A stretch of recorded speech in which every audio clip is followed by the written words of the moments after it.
Alrighty, everybody. We're jumping right into Champion Select with today's match. I am Jack Loves Lamp Counts, and with me over Discord today is Liposuction Lane, also from Return of the Middle Sticks, but the other team.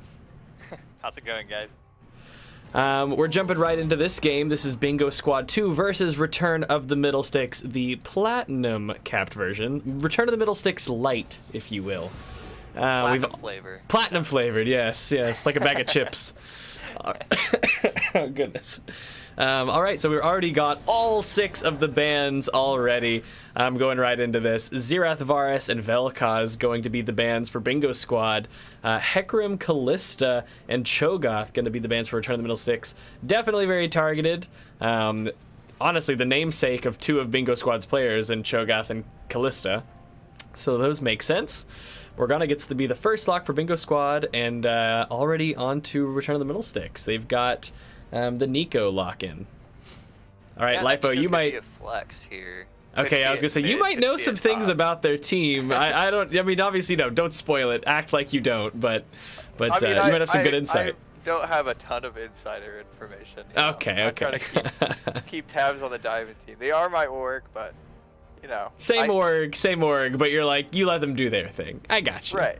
Nautilus gonna be the lock in there. Probably support. Could flex. Probably support. Most likely. Gonna see that in the support.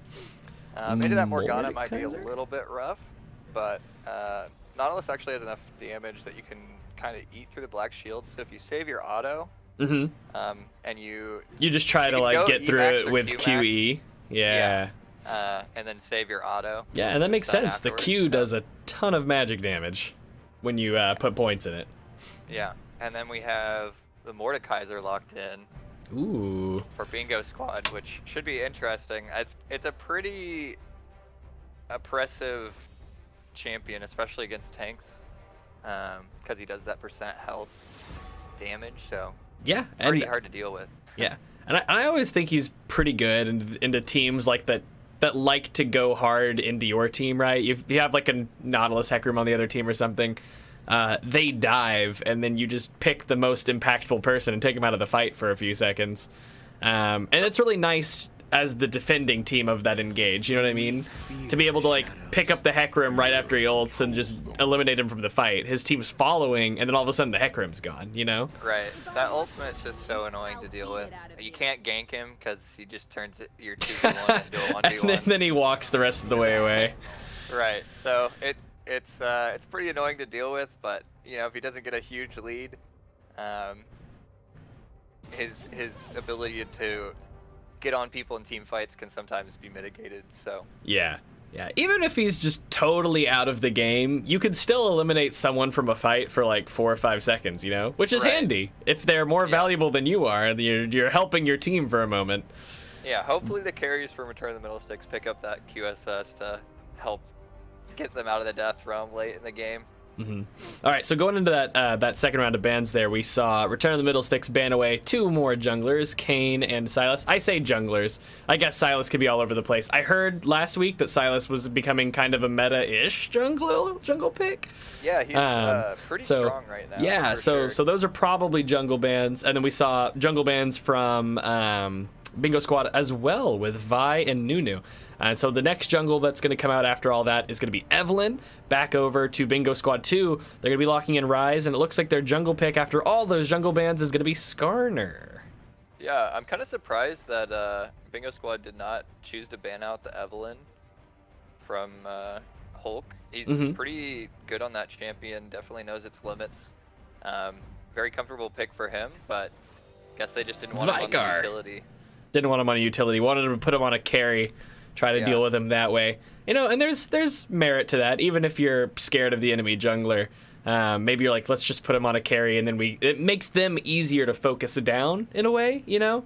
Right. And if they're really good at a utility character and can facilitate their team, it's a much more consistent strategy for them, you know. And we're actually going to see Veigar match up against this Mordekaiser, which I actually kind of like from Marisomatic.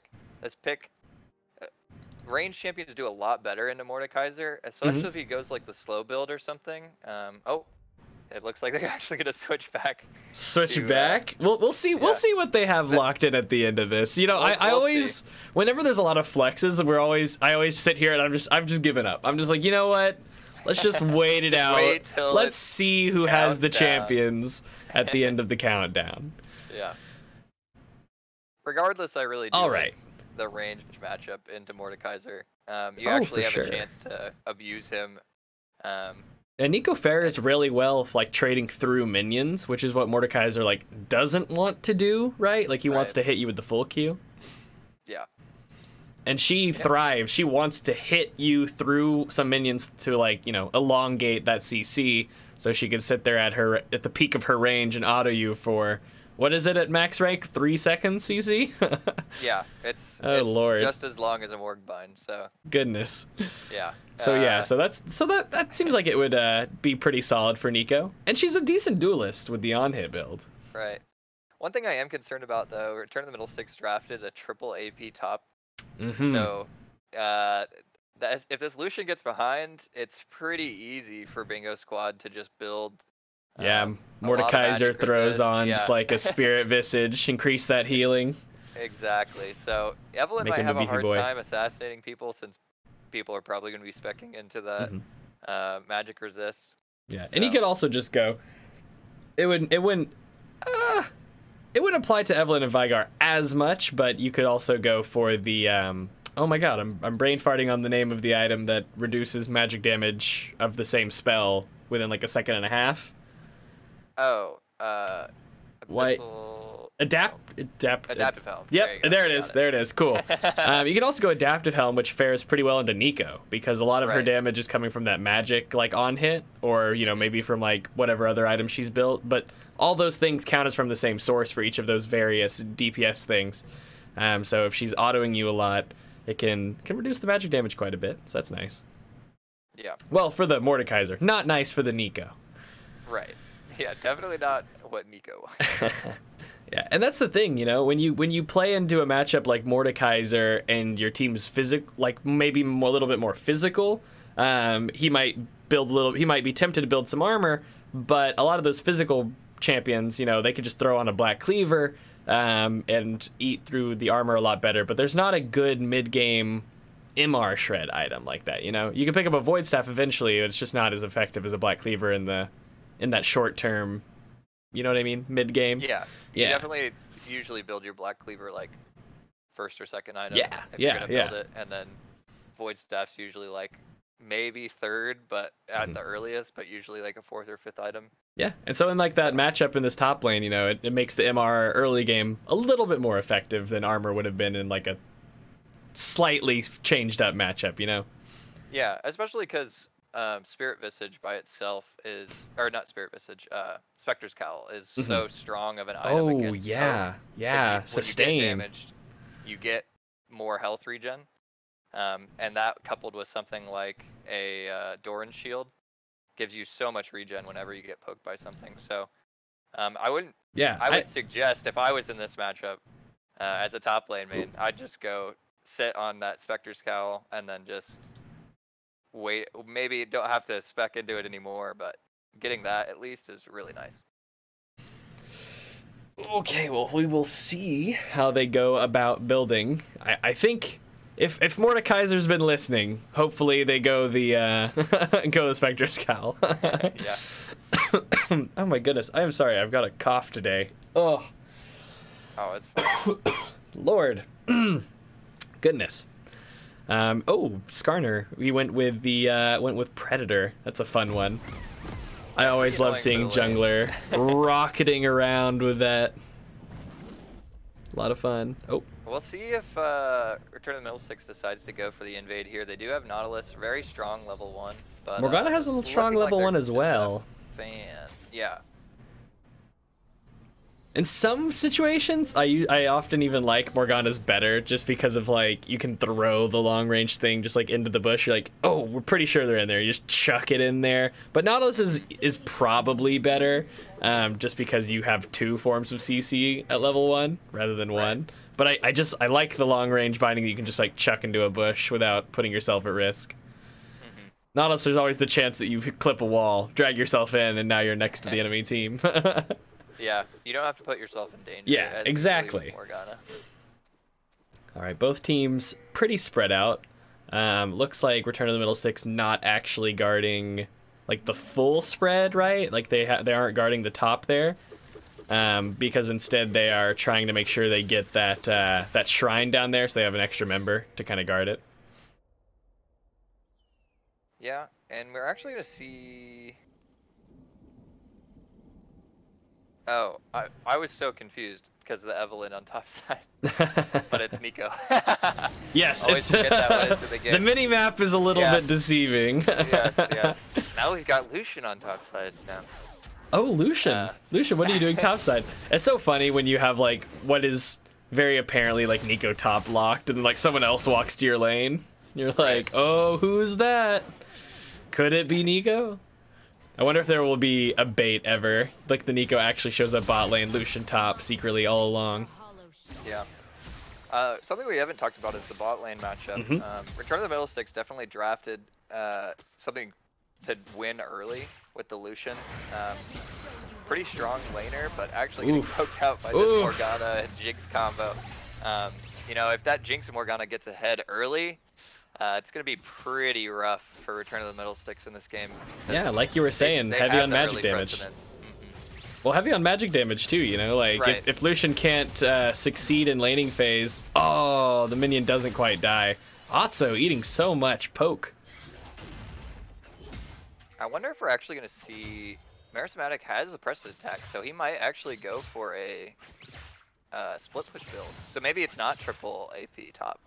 Not triple AP. All right. Might be going more physical.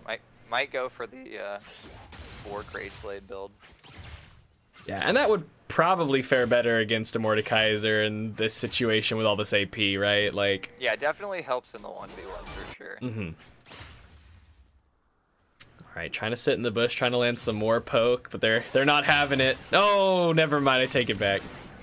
It's poked again. Prototype throwing out these hooks, but not landing.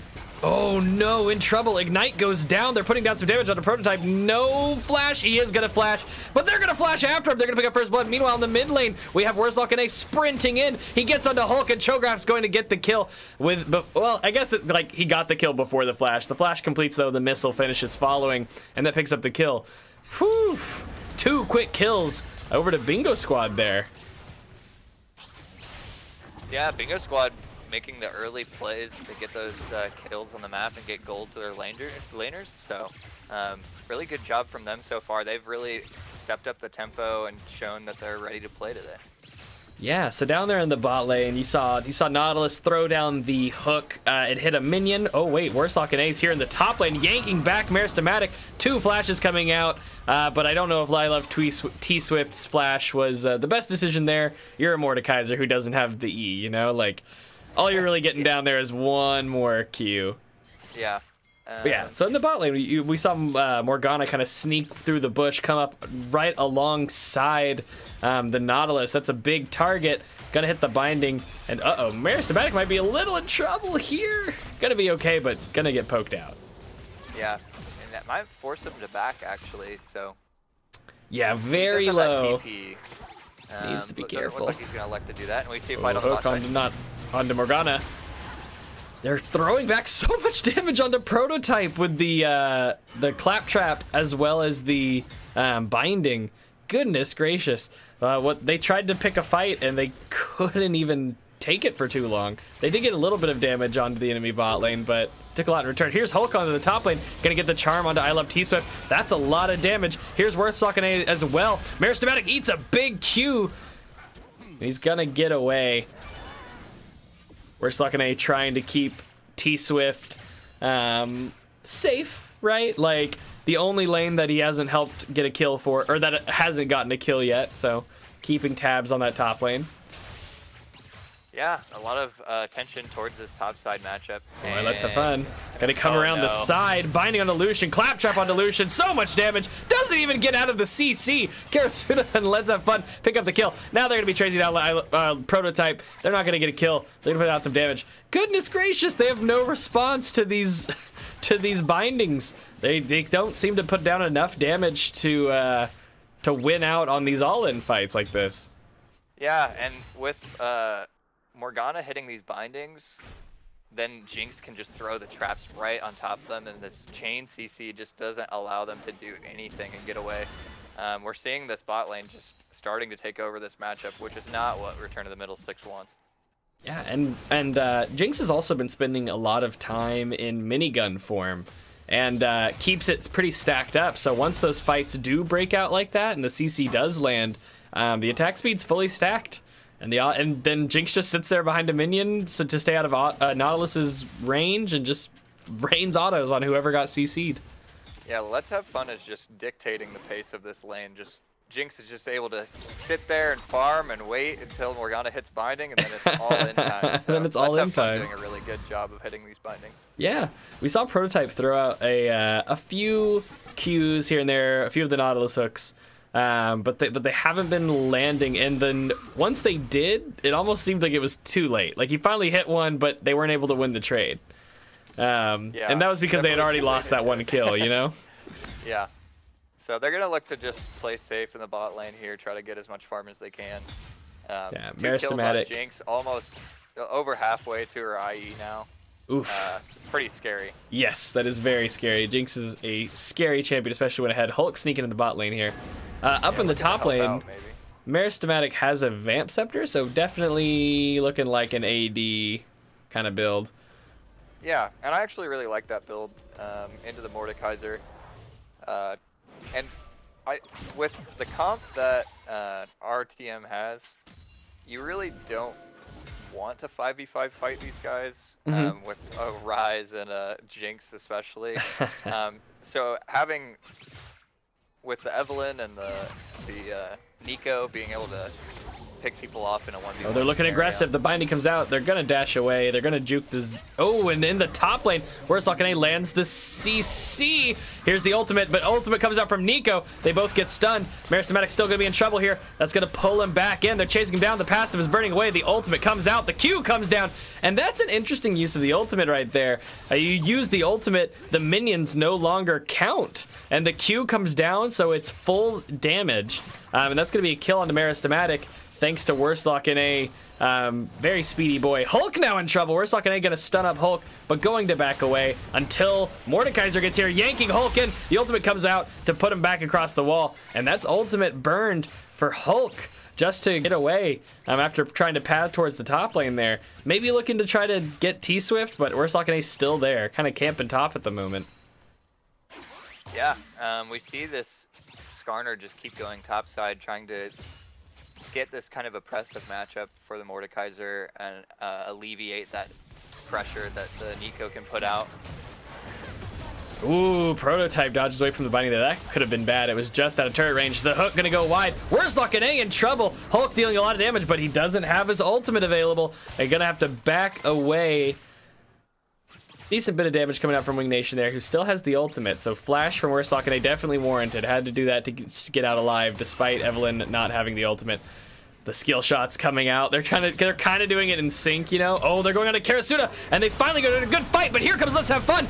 Ulting. Otso trying to get away. He's gonna get the kill onto Karasuda with the ultimate. The ignite ticks away. He's still alive. He's gonna get the double kill. Wow, despite being behind, Prototype and Otso actually win that fight. They burn Jinx's flash with the hook, pressed up against the wall, nowhere to go. Flashes away, but they flash after the fight. Well, they don't flash after the fight. They throw down the Nautilus ult after the fight. Otso then flashes, trying to not get stunned by Morgana, and he's gonna avoid the stun. He's gonna get away from Karasuda, and they're gonna pick up the kill thanks to the ult. That range on that ult was crucial to winning that fight there. Huge comeback play from the Return of the Middle Six bot lane. So far behind, and then they find it within themselves to get a double kill on this Lucian, bringing it back. Really well played there. Just find the right fight. Yeah, both kills onto the Lucian as well, and they lost nothing in exchange, so they really needed that. Whew. Wow, big damage in that trade onto Meristematic there. Got a little bit of a trade back onto T-Swift, but gonna pop that heal.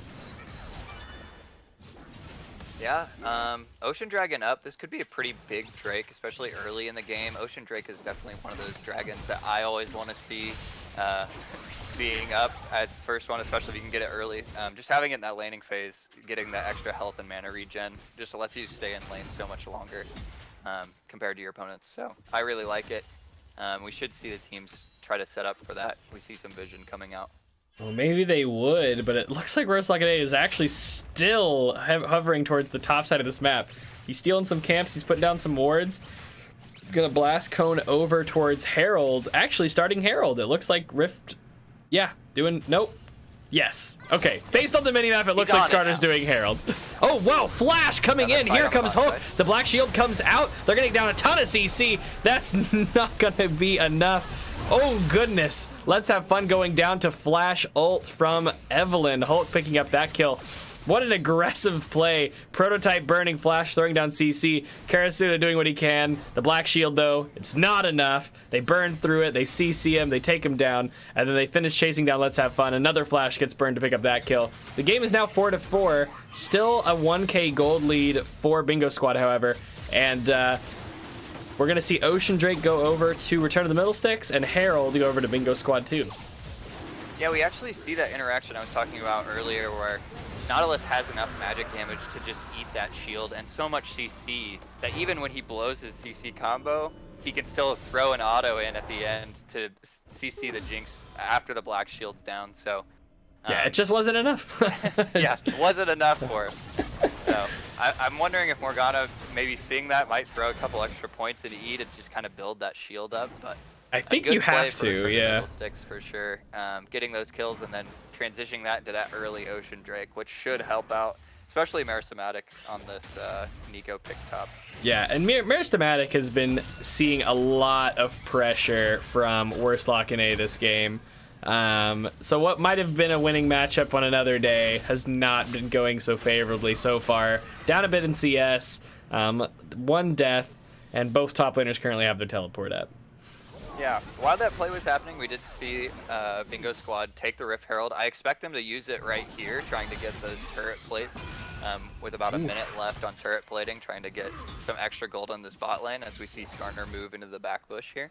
I love T-Swift doing a really good job of hitting these E's onto Neeko and allowing Mordekaiser to get more poke off than Neeko. See, there's another one and another 300 something damage, but here comes Hulk. The ultimate goes on to Meristematic. Now he's in trouble. He's under the tower. He's trying to stay alive. It looks like I Love T-Swift is going to get the kill. Meanwhile, in the bot lane, another fight breaks out. Lots of CC onto both of the bot laners. Return to the Middlesticks. They're both going to get killed after they pick up the first one. Skarner runs under the tower. Ult pulls him out. Meanwhile, topside, they don't actually get the kill onto I Love T-Swift. Hulk's not going to be able to do it. Now Skarner in the bot lane with the Rift Herald pops it. They're going to be able to pick up this tower. That's going to be 3 kills and a tower for nothing in favor of Bingo Squad 2. Goodness Bingo gracious. Squad Gaming just winning all across the map there, getting the solo kill in top lane, using that ultimate to turn his 2v1 into a 1v1. Yeah, and you mentioned that same thing earlier when we were talking about this.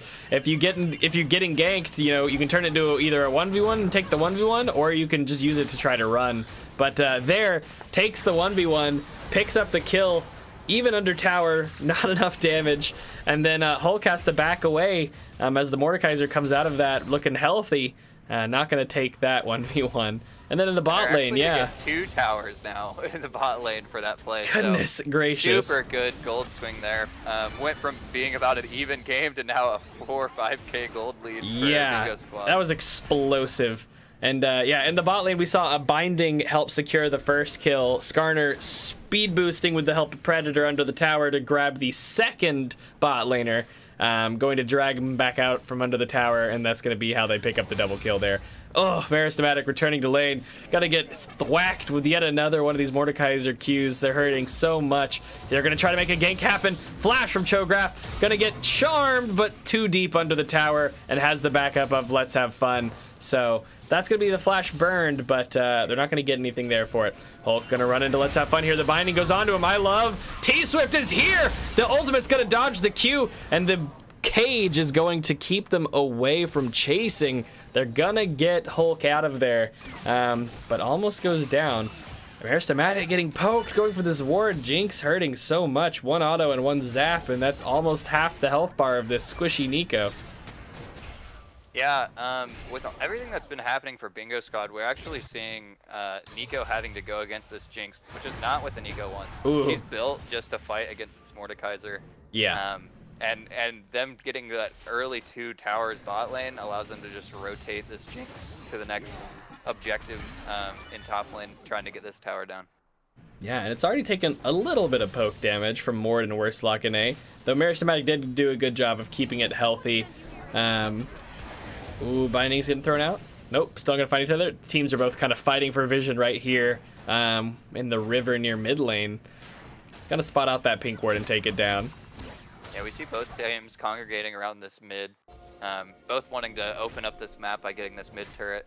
And we have our second Drake of the game coming up pretty soon here, so vying for some of that vision around the objectives. Yeah, let's take a look at the gold differences here. Getting close to a 5k gold lead for Bingo Squad 2 after their pretty big swing there in the bot lane. In terms of individual players, pretty big gold lead in the mid lane, surprisingly. That 30 CS and 1 kill putting Cho'Gath a fair bit ahead of Wing Nation. And then there's also a fair gold lead in the top and in the bot lanes. The gold lead in jungle is just, it's there, a few hundred. Yeah. Ryze kind of gets to a point after he finishes that tier and a little bit of AP where he just kind of, he gets to the uninteractive phase where he can just shove you in repeatedly, get take all the entire minions. wave, and then you just have to sit there and farm. Oof. I love T-Swift, really good at the EQ combo. Sorry to interrupt you. That was just. No, you're fine. Oh wait, here comes the fight. Prototype taking a lot of damage. They're flashing in. There's the ultimate coming out from Wurslockenay, dragging Hold in. Hulk's gonna ult away. Oh. No, Karasuno gonna pick him up with the ultimate. Ult's flinging out. Prototype tries to go back in, not going to pick up the kill. Gonna go down. Otso now getting chased, gets hit with the zap. Here comes the Realm Warp. Realm Warp going to teleport him up ahead.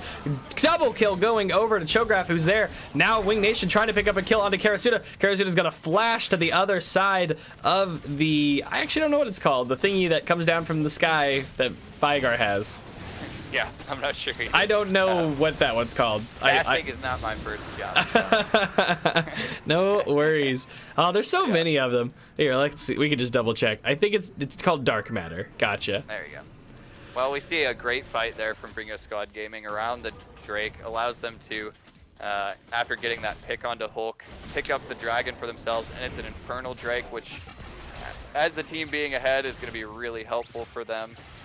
As they move into this mid game, just give them even more scaling on an already pretty far ahead Ryze and Jinx here. Oh yeah, and that fight looked really good for them. It looked like Prototype was trying to look to make something happen for his team. However, Morgana lands a binding, goes deep with flash, starts channeling the ultimate, and then it does it right in the middle of them in a way that splits them up. And from there, they were kind of able to take. Directed Camera had us mostly on the bot side of the fight because that's where most of the action was in that fight. The top side, they were both kind of kiting around each other a bit.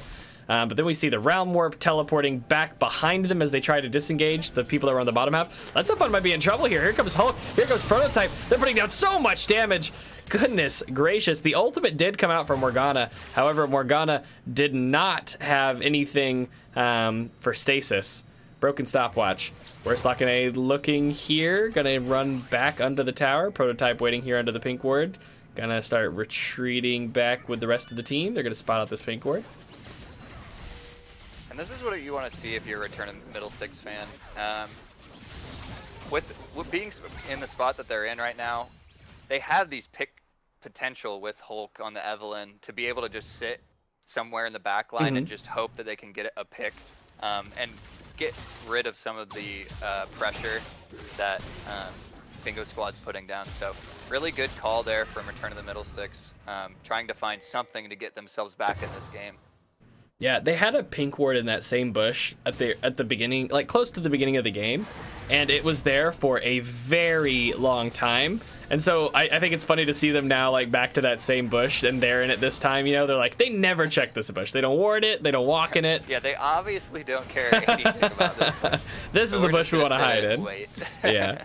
All right, there's the Predator got popped for Skarner, trying to look for a fight. They get alerted to that, though, whether they have vision or not. So they know that Skarner's coming, and they're going to back up, and the Predator's going to time out there. Man, Binding. Oh, let's have fun getting engaged on, potentially. They're putting down a lot of damage. The ultimate comes out. Prototype goes back in, goes down, though. Hulk in on the backside, getting ulted by Worstlock and A. Gonna get popped before that suppression even ends. Meristematic now in trouble, getting slowed up, getting rooted up, channeling the ultimate, gets the shield, flashing away, but Karasuda gonna pick up the kill. I Love T-Swift coming around the side off of a teleport. Gonna flash and yank, but going to sit. Oh, he can't leave the turret range. He couldn't leave the turret range from because of his ultimate, and it will still target you when you're doing that. Goodness, I was like, wait, why is he standing here? And then I realized he had ulted. Man, it's hard to see that ult. It's kind of opaque. But yeah, he had ulted onto Otso, couldn't get the kill, and couldn't leave his own ultimate, so he was getting murdered by the turret. So he's gonna go down there. The only one that got lost during that fight. You even see Otso sneak his way up back towards Mordekaiser because he's invulnerable to the rest of Mordekaiser's team, and he tries to put down a little bit of damage onto Mord to make sure the turret kills him. He succeeds. He backs away again. He does have to burn Flash for it, but he is able to pick up the kill onto I Love T-Swift there after T-Swift's ult. Yeah, and the reward for Bingo Squad for winning that fight is that they get this mid lane tower, which opens up the map. With Baron on the table, this is exactly where Bingo Squad wants to be. They can now pretty freely just push up mid with their tower still remaining, and then move in and get vision down like they have right now. Bingo Squad doing a good job of winning this vision game. Yeah, and they are starting to make their way towards a 7k gold lead, if I'm not mistaken. They've got a few pink wards up around Baron buff now, so they've got total control over a very important objective. They are a fair bit ahead in terms of gold. Worstlock and A trying to look for something here. Here goes Predator, flash, ult. Here's a binding, and there's no hope to get away from that one. Predator flash, Skarner, boosted by a black shield, suppresses you immediately after the flash, chain it into a binding while you're getting dragged. Goodness gracious, that's a lot of CC. Yeah, there's just nothing you can do if you're found out by that Skarner. That pick onto the Return of the Fiddlesticks jungler is going to win them the dragon, and probably some pressure as they move to Baron. Yeah. All right, so they've still got total vision control over Baron. They pick that up really quickly. Jinx is scary. Infinity Edge, Berserker's Greaves, and Runons all completed with a Zeal and a how do you say this? Kerchase? I don't know. Sure. Sure, all of them. Any of them. Pick your flavor. The Kercheese shard. That's the worst one, so I chose it. All right.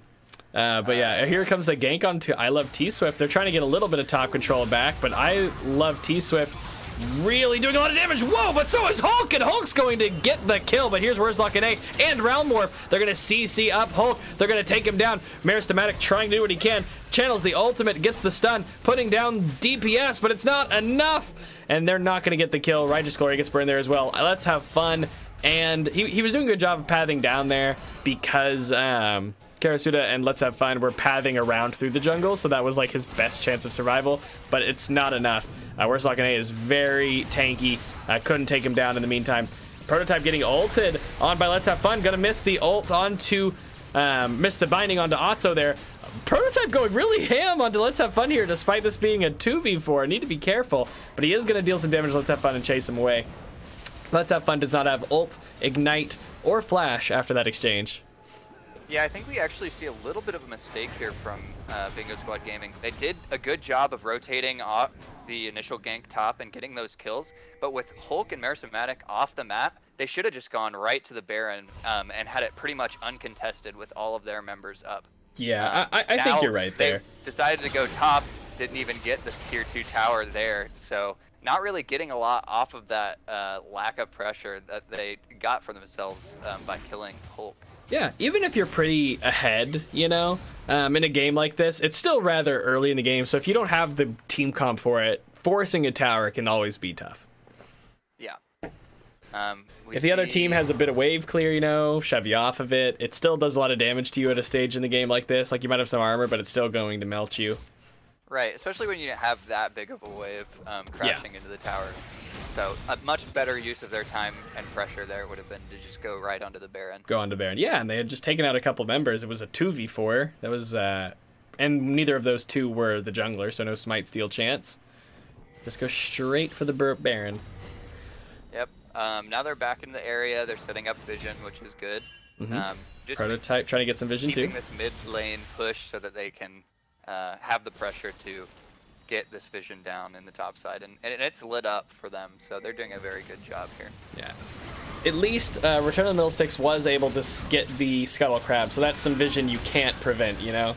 So they do know that this is going down right now. Nico split pushing in the bot lane. This thing's dropping so fast. Here's the teleport. Whoa! Wing Nation steals the Baron! Meristematic and Wing Nation are here. Wing Nation goes down. Meristematic channels the ult, flashes out of the pit. Here comes ILFT Swift, gonna pick up that kill. Two of them go down. However, they are going to get this. No, they don't. Okay, they do get the kill onto T-Swift. Otso trying to run away off the back, gets stunned by Let's Have Fun and going to go down. Meanwhile, there's a fight going on back here with Karasuno, Hulk, and Prototype. And that's going to be an ace for Bingo Squad 2. However, they did not get the Baron buff. Yeah, and that's why you take your Barons when you can get them. Return of the Middlesticks making them pay for that bad call earlier, but in the end, I think they made a little bit of a mistake themselves. Didn't run away after expending Wing Nation after he flashed in to get the... Yeah, Wing Nation Baron sacrificed steal. the flash and succeeded in getting the Baron steal. Meristematic completed the teleport into the Baron pit, had to flash out. However, they dealt enough damage before the flash that I Love T-Swift was able to flash and follow. I Love T-Swift went down for that, but Karasuno and the other members of Bingo Squad 2 were more than enough for the remaining 3 members of Return of Middlesticks at the end of that exchange. So they're going to get aced. They get 1 kill on the Baron, though. They could have just walked away and preserved that Baron. 2 or 3 of their members definitely could have got out there if they just chose to back off. But yeah, I feel like there's always that hype moment where you're like, we stole the Baron, like, fight them. We could do it. We can do it. Not realizing you're 10k gold behind. Yeah, you can't just ride the high. You know, you gotta rein it in a little bit. Like, we got the Baron, take the victory, get the hell out. You know, but. It's okay. Yeah. I mean, they do get a kill on the Baron. That's a decent chunk of gold. Yeah, it definitely saves them the game for sure. If they get that Baron, it's just so easy with the team fighting comp that Bingo Squad has to just end the game right there. So yeah, and like you mentioned earlier, they don't want a team fight. They have Meristematic split pushing. So if they have Baron and can force you to either 5v5 or lose, you know, you're in trouble. Yep. So it's pretty tough for Return of the Middlesticks here. As long as Bingo Squad keeps grouping, I think they should be able to close this one out unless Return of the Middlesticks can find some picks with this Evelynn. All right, and speaking of picks, they're looking for it. They're not going to find it, so they're going to force it. Here comes Wurzlock and A. Black shielded, Predator, running after Wing Nation. Cleanse coming out, though. Gonna get him away. Not cleanse, you know what I mean. QSS. It is a cleanse effect, but... yeah, very valuable item QSS in this game. With Visor and Starner. It almost looked like Wurzlock and A was trying to bait it, almost, you know? Like, he was, like, sitting on him for so long. Let's Have Fun gonna run into Hulk here. Will he get assassinated? Stasis comes out! Hulk's in trouble! Hulk goes down! Now, Prototype rooted, melted. Ultimate comes out. Doesn't even finish the cast time, so no CC gets applied. Goodness. Yeah, Prototype still has the ultimate. Didn't finish casting it. Otso now under tower by himself. Flash from Wurzlock and A. Gonna hit the slow. Going to get slowed up himself by Bork. Gonna run back to the tower. Gonna pick it up. Here comes the inhibitor. Meanwhile, in the bot lane, I Love T-Swift is split pushing.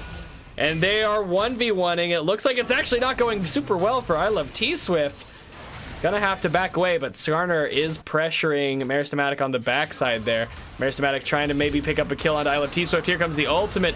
Whoa, what is going on? What was that? Fire! What in the world? All right. Did you see that? Yeah, I guess we're seeing just the Death Realm there, but... Was that the Death Realm? Okay, well, Otso gets CC'd and killed there. Yeah. Bingo Squad picking up the kills in the mid lane, and they're Prototype gets yanked in. Yeah.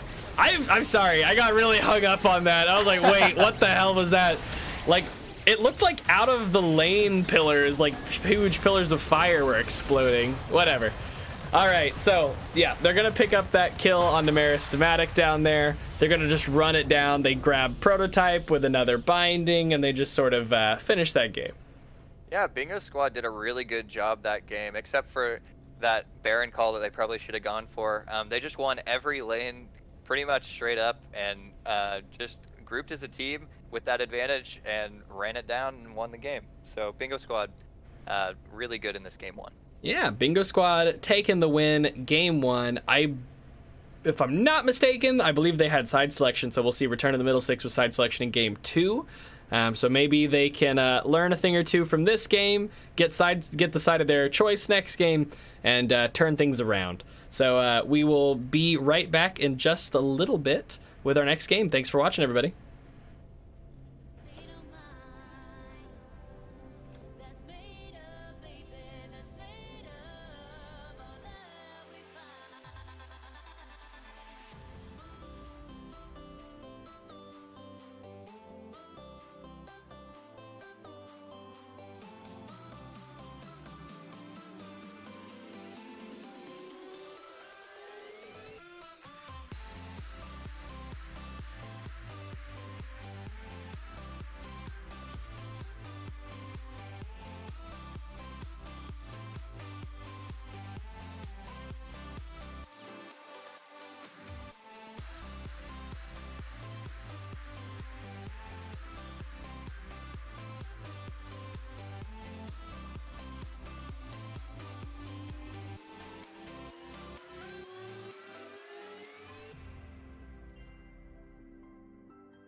We are back at it again. Game 2 of our match for today. Well, our 3 p.m. match for today. We also have a match later at 6 p.m.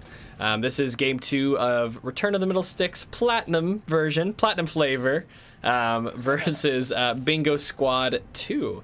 Bingo Squad 2 took Game 1. The beginning of the game looked a little in their favor. Return of the Middle Sticks started to bring it back. But then it looked like they had this big play in the bot lane and the top lane, and they were able to swing things around in a big way. They even picked up 2 towers with that Rift Herald, and then they just kind of rode that snowball off the rest of the game. They did get a Baron stolen away from them, but that wasn't enough to bring it back. So here we are in Game 2. Game 1 like to Bingo Squad. Middle Sticks already banning that Mordekaiser did not want to deal with that again. Yeah. So. We see a little bit of a change up in draft here, but on the side of Bingo Squad, we see 2 bans that they already banned away in the first game, so they're probably thinking, oh, these bans worked fine for us last time, so... Yeah, a lot of the times when you win, like sometimes you might lose, or you might win the game and be like, okay, that was more annoying than what we banned ever could have been, you know? But a lot of the times you're like, that worked, let's not mess with the formula, you know, if it's working. Yeah, we're gonna see a Morgana ban come out. Yeah, they just couldn't deal with that last game. Really got the Jinx ahead early, and especially with that Black Shield able to counter Nautilus, which now they will have to worry about because Bingo Squad banned that away too. They leave Cho'Gath up this time and pick it.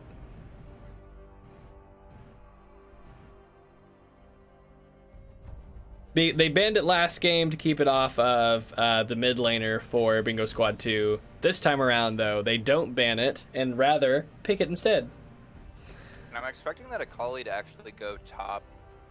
I love T-Swift had a couple games on this Akali, so I think they really like that matchup into Cho'Gath.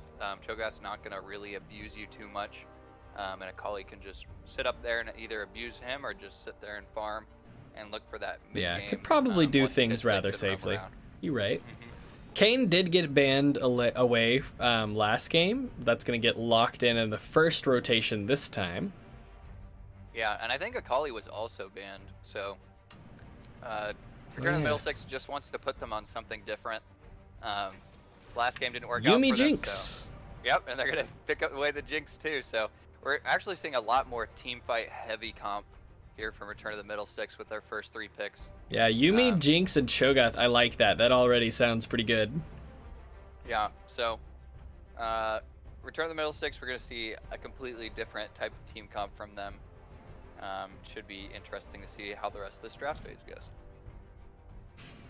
All right, going to lock in Kalista, the namesake champion. Going into the second round of bans now. Yeah, I think they probably wanted to get that Kalista pick in before the second round. Yeah, I feel like they know that's not going to make it through. Yeah, that's not going to make it through for sure. Return of the Middle Sticks, quite possibly going to ban away maybe some like supports that go well with Kalista here, maybe.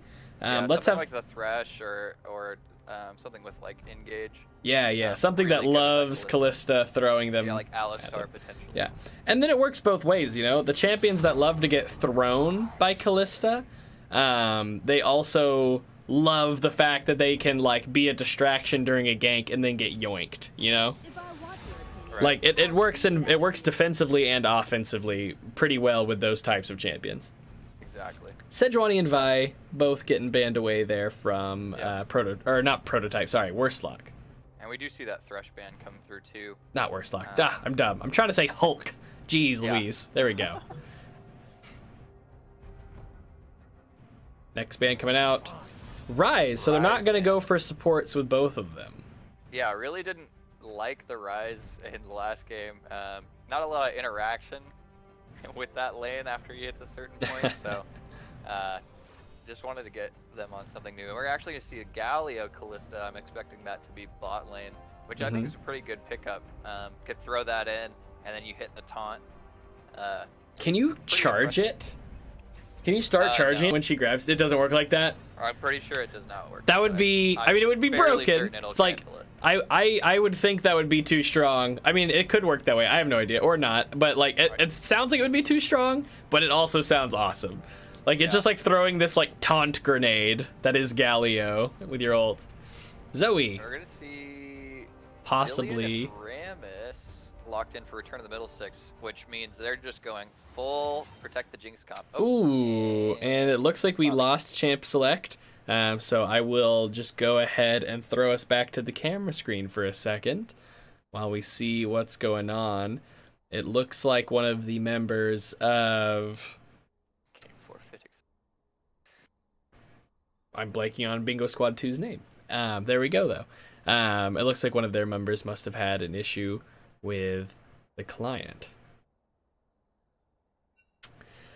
All right. So give me 1 second. I'll just, while they sort this out, we'll throw up the little be right back screen, and then we'll just jump right back into Champion Select where we left off once they have everything locked in again. So Liposuction Lane and I will be right back.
All right, looks like everything is sorted out. What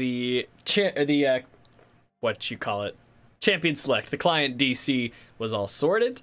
Everything is locked in. So I believe how you see the lineups are what they're gonna be. We've got Cho'Gath, Rammus, Zillion, Jinx, and Yuumi over there on Return of the Middle Sticks, and Akali, Kayn, Zoe, Kalista, and Galio over there on Bingo Squad 2. Yeah, Return of the Middle Sticks, with the team fight comp, they kind of flipped comps here. It looks like, depending on what Kayn decides to do, whether he goes red Kayn or if he goes blue Kayn, we'd see a lot more pick-heavy comp from Bingo Squad. So a completely different game I'm expecting for Game 2 here, and we'll see what ends up happening. Yeah, no, and you're definitely right. Like, Galio's got plenty of single target CC. Kalista can throw him over a wall to help make it happen. Zoe has great, especially in the jungle, range for trying to pick those, to get those picks. And Kayn can treat walls like they're nothing for about 8 seconds. So they could definitely try to get vision in the jungle and utilize a lot of those abilities to, like you were saying, pick up picks. without too much trouble, and even when they're rather spread out across the jungle, all be contributing to that fight.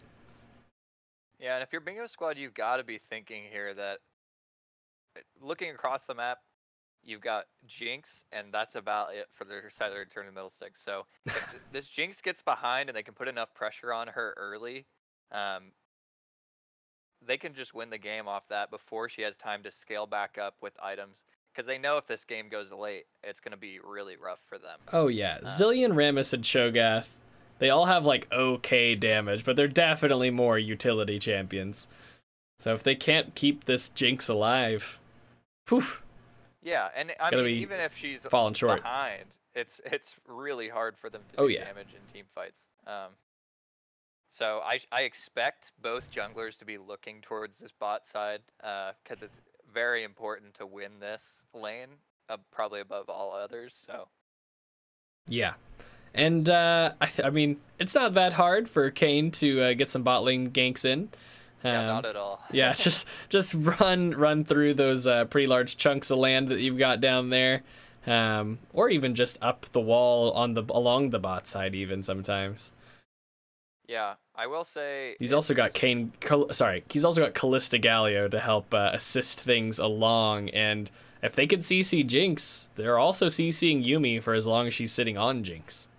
Yeah, Kayn does have the easier gank path because he is on red side.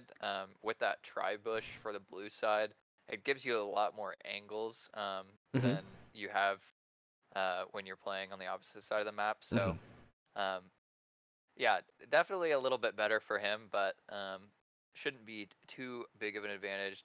Definitely not something that Return to the Middlesticks can't overcome. Yeah, yeah. And by CC'd, I do also mean, like, I know Yuumi can, like, do things while she's on Jinx, who is CC'd. I just mean, like, she can't, you know, move. She's stuck there while Jinx is stuck there unless she gets off. Right. But yeah, so almost done with this spectator delay.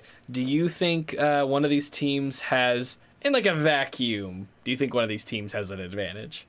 Yeah, nameplates off, just looking at the team comps, I always prefer team fight comps because they're just a little bit easier to execute and everybody has experience with that. So I like Return to the Middlesticks draft. We saw it work out really well for Bingo Squad Gaming last game, a comp very similar to this. So without looking at the nameplates and what happened last game, I'm liking Return to the Middlesticks draft here. Yeah, and I think I definitely agree with you.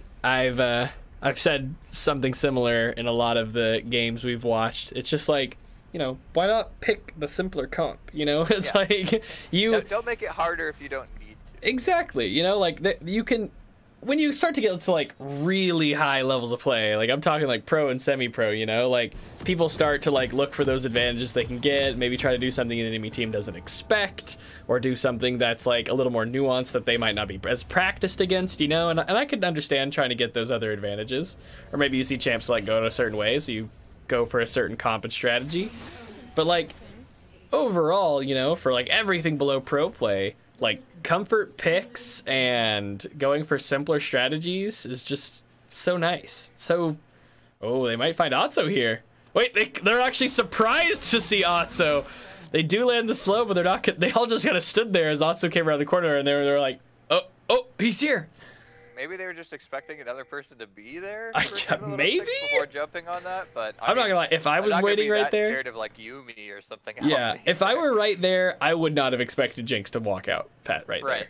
There. So if I had to guess, they were just like, it's Jinx. Like she walked into her invade, just kind of like that deer in the headlights. Like, uh-oh. And it looks like Bingo Squad's actually setting up for a bush camp here, which I think is pretty smart from them. They could kind of cheese and get an early advantage potentially. Yeah, they already threw down the ward too when they were chasing Otso.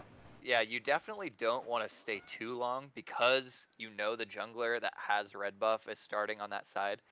They're going to hit level 2 right off the red buff and then be able to join that fight. So we'll see how this goes on, but I really like the setup here from Bingo Squad. Alright, Yuumi is rather squishy. Oh, they're not. Oh, they are going for it. Big taunt. They're starting to stack Kalista on there. The Ignite goes down. Flashes come out. Exhaust goes down as well. Kalista still chasing. Heal comes out. First blood! Heal comes out, but it's not enough. The Rend plus another auto attack. That's first blood onto Otso. And they burned... And that 3 defensive summoners were burned. And they still got the kill. We saw Flash and Heal off of Otso and Exhaust off of Prototype. Just Flash and Ignite off of the Bingo Squad 2 bot lane. Goodness gracious. That is exactly what Bingo Squad wants. We talked about how important this bot side matchup is, and we see a fight on the top side here. Uh-oh. Spiderhawk's in trouble! Level 1 to I Love T-Swift, who spammed that I believe it's the Q, shoving out that wave, getting level 2 first, and then getting very aggressive onto Spiderhawk. Goodness gracious. Spiderhawk almost going down as well.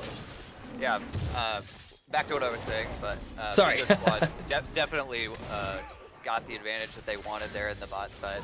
And I don't know how Jinx was... Oh, that must be Yuumi hitting too. that makes sense. Getting that solo XP before the Kalista, but with all those summoners, you really don't expect the return of the middle 6 bot lane to go down, but the double flash, or the flash from Kalista with all those Rend stacks is able to pick it up, and very good start here for Bingo Squad, exactly what they need. And Bingo Squad's looking to capitalize. Here comes Kayn. Flash from Let's Have Fun. Flash from Warsock and A. They're going all in onto Otso here. The Rend stacks are coming down, and it gets rended. Otso goes down again. They knew that Otso did not have Flash and Heal, so Let's Have Fun and Warsock and A completely ready to just jump in with their flashes to help make sure that kill onto Otso happens. Karisuta. I'm trying. Yeah. I was told the proper pronunciation along like 2 weeks ago. Karisuta. I think it's like Kalista, right? But there's like a little bit of but like kind of like the L sort of becomes like an R a little bit, like okay, Karisuta. Right. I can't. Maybe I'm wrong. Anyway, I think you're probably right. Well, they're able to secure a second kill for the Kalista. Goodness. Yeah, we see how important. Oh, we can see it. Uh-oh, here comes the gank onto I Love T-Swift, going invisible. They're looking into the invisibility. They're not gonna land it. I Love T-Swift gets the dash off and jumps away. And honestly, that's kind of lucky. Like, Hulk could have chosen any direction there, but I Love T-Swift just happens to be going the right direction. They're both going counterclockwise around that ring of stealth, and then the dash is gonna come out, helping I Love T-Swift dodge away from that gank.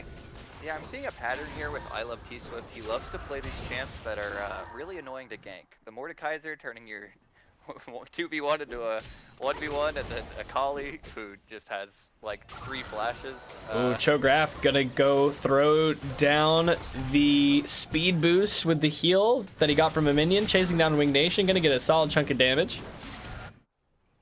I was like wondering where the speed boost came from a second. I'm like, oh, heal, he got a heal. Yuumi getting a little bit of poke. Here comes Rammus. They get spotted, though. Yumi's on him for the speed boost. Flash onto Karasuta. They're going to land the zap, land the ignite. Yumi's going to be trying to hit that missile, but here's where Socket A. Now they're trying to disengage. They're going to flame chompers. Let's have fun. And Kayn's not going to be able to land that there. So ends up being Hulk's flash for not a lot. Sleep onto Hulk. Ignite onto Hulk. Let's have fun going in with a taunt. Cho'Gath going to get the kill with the ignite. The roam being really successful. Let's have fun going incredibly low, but they're not able to pick up the kill. They can't chase much farther. Somebody said in the chat, Karisuta? Karasuta? Karasuta. I don't know. Karisuta. I'm gonna say various things. Well, maybe one of them will be right. But wow, things looking really good for this bot lane. Let's have fun with 3 assists right now. Cho'Gath with a pretty solid roam, picking up that kill onto Hulk there, who was trying to retreat up into the jungle, but immediately had to run back down. However, Ignite and Drowsy was too much to deal with. Yeah, Bingo Squad definitely knows what lane needs to be won here. Doing a great job of focusing this bot side after the level 1 fight from Karasuta, and Let's Have Fun blowing that flash, getting themselves another advantage off that flash, and then we see that they just keep going back to this bot side to keep this Jinx down. Yeah, and you know, that's exactly what you said going into this. They picked a team with a ton of utility, but not a ton of damage. If you can't get Jinx ahead, things aren't going to go well. And the other team can recognize that and be like, all right, Jinx is the threat this game. Let's just try to go for this Jinx. Play aggressive in the bot lane. Let's try to get those kills, get some ganks down. But right now, Kane's top. We might see something happen. Actually, we see Kane top. He's going for the kill onto Spiderhawk. Worstlock and A, and I Love T-Swift chasing him down. He's gonna flash away. Meanwhile, in the mid lane, Cho'Gath landing the Drowsy onto Zilean, flashing onto Spiderhawk here. Double rupture, gonna slow them down and knock them up. It looks like Cho'Gath's gonna get away. Yeah, wow. Spiderhawk gets away from that nice rupture, despite flash coming out from T-Swift there. Yeah, Spiderhawk doing a great job of avoiding that game. He does just enough to get himself out. Plays that really well, which is super big for them. Yeah, so he gets away from that gate. And when we saw that start going down in the top lane, Karisuda and Let's Have Fun really backed up far in the bot lane. Like, they knew that all of their jungle pressure was going to be shown to be, like, top side, and they immediately backed up. Which they might have also had some hints that Wing Nation or Hulk might have been coming down because they were both hovering near the dragon about that time. So they're you know, their junglers showed top. They didn't know where the mid laner and enemy jungler were. They backed up, which is a smart move. Yeah, very smart move from them. They know they don't want to give Jinx any way back into this game. So for sure. Backing up when their jungler's top side making another play. Oh, they're going hard onto Jinx again, going forward, but here comes Hulk running in. Karisuda's gonna ult away, flash away. Oh no, Let's Have Fun almost goes down. They back away almost as to give the kill to Otso. However, the flash is up and he backs away. Kayn is here to disengage. That seems like maybe a smidge of a misplay, like they were trying to give that kill to Otso there, right? He was sitting on the flame choppers, he was really low. Hulk started to back away, but then Flash comes out as soon as it's available, and Let's Have Fun actually gets away with the help of Kayn. Yeah, a little bit unlucky there for Return of the Middle Six. I agree with you that I think that they just were trying to give that kill over the Jinx, but when you're behind like this, you gotta take your chances. Goodness gracious, here in the mid lane, Hulk is here. They land this stun. Cho'Gath going incredibly low. Wing Nation flashes, but still gets stuck in some minions. Meanwhile, top lane, Spiderhawk and I Love T-Swift going into a huge fight, but the ult isn't enough. I Love T-Swift survives with almost no HP. That was one of those moments where the execute had showed up, like, right? And you press the R, and then natural or whatever form of health regeneration heals you just literally past the brink of the execute. Because, dear Lord, I Love T-Swift survived that with a minuscule amount of health. So that kind of sucks for Spiderhawk there. That feels bad, man. Unlucky for him. That matchup's not going to get any easier from here on out either, with the Bilgewater Cutlass now completed for that Akali. Oh, so not at all. Any damage you're going to do onto her is going to be able to heal right back up. And it feels doubly bad because that means you didn't use that ultimate and that cooldown on minions to stack HP, you know? Right. Whenever you ult an enemy champion in laning phase, you've gotta hope it's a kill because otherwise you should be using it on cooldown on minions, you know? Like, because you want to stack that HP fast. Because any kills you get with the ultimate will, you know, stack it. But once you get to 6, I could be wrong. Once you get to 6, it won't stack on minions anymore. It doesn't say you can only get 6 stacks from minions. It's once you get to 6, you can't stack on minions, right? So like and when you do use it on a minion and get the kill with it, the cooldown gets halved. Big trade coming out here in the top lane. Spiderhawk and I Love T-Swift. Spiderhawk's actually faring decently well in the all-in. Not great, but better than I would have expected. It's about even, but Akali again winning even trades is good for her because she has that life sustain. Yeah, Let's Have Fun trying to make an engage happen here. Worstlock and A is here. However, there is a pink ward for the side of Return of the Middle Six in that bot bush. That's going to keep them safe. Yeah, things have slowed down from that level 1. We haven't seen a lot of kills going.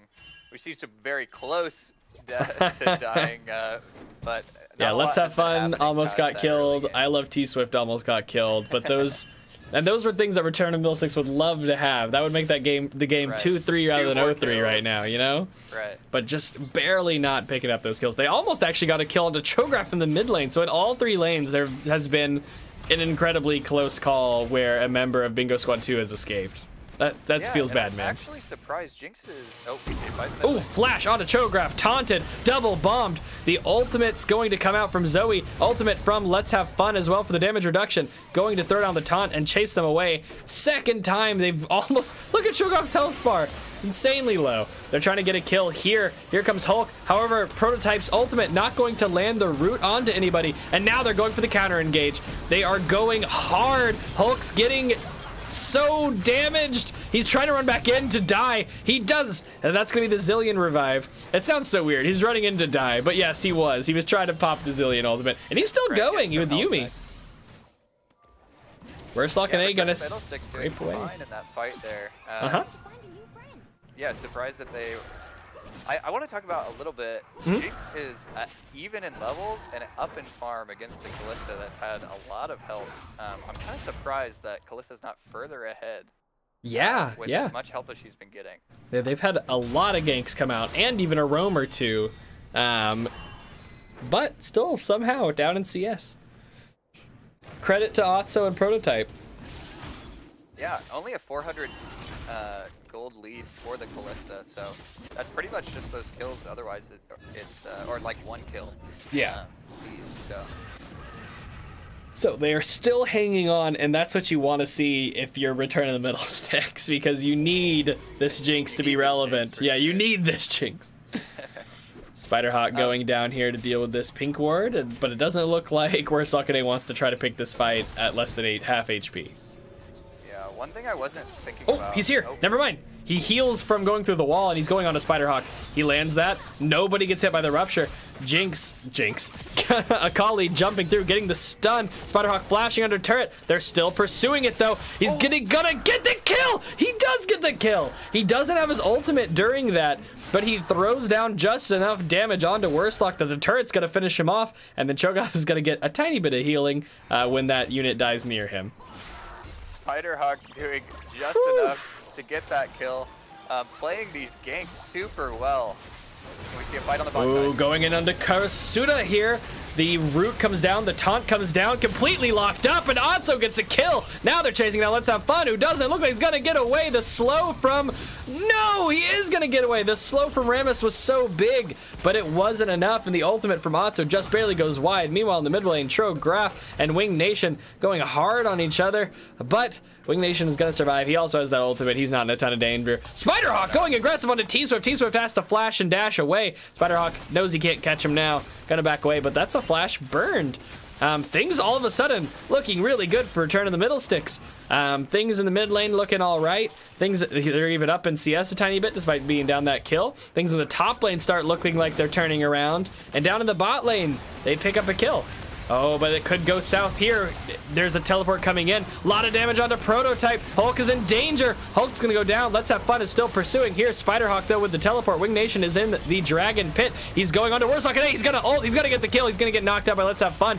Karasuda now chasing down Spiderhawk. Ton of Rin stacks, but it doesn't do as much damage as you think it would. This Kalista doesn't have a completed damage item yet, unless you count Berserker Greaves. Going back in onto Spiderhawk. Gonna eat that.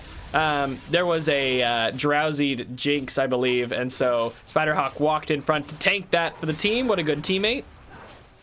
And whew, long series of action there. Yeah, Spiderhawk picking up a kill for himself with that ult, but it looks like they're gonna just push onto the tower here. Yeah, unfortunately for him, he does pick up the kill off of that teleport, but his top tower is getting a lot of damage dealt to it, and he's missing out on some CS in the process. Big CS lead for I Love T-Swift right now, but 2 kills over to Spiderhawk. And things are starting to look better for him in this lane. Sometimes as that tank, you just gotta realize, hey, I'm probably not gonna be able to do anything against this opposing laner that's got a little more damage than me. My time wait a minute. Running short on that. Hulk chasing down I Love T-Swift. Going to get the taunt. Spiderhawk follows it up with the rupture. The silence comes out. Spiderhawk doesn't have ultimate yet. He almost has it. There it is. It comes off. That was literally it when it came off cooldown. That was on cooldown until the moment he used it. Good. I mean, lucky timing, also good timing. Spiderhawk and Hulk pick up the kill there onto I Love T-Swift. Things looking good for Spiderhawk. Yeah, this is not something that you want to see if you're Bingo Squad. A Cho'Gath that's getting fed almost can act like another carry, being able to one-shot your carry, especially since everyone's so squishy, except maybe this Galio on the other side. Let's have fun, almost. Yeah, no, when you're against all these squishy champions, it feels good to be a fed tank.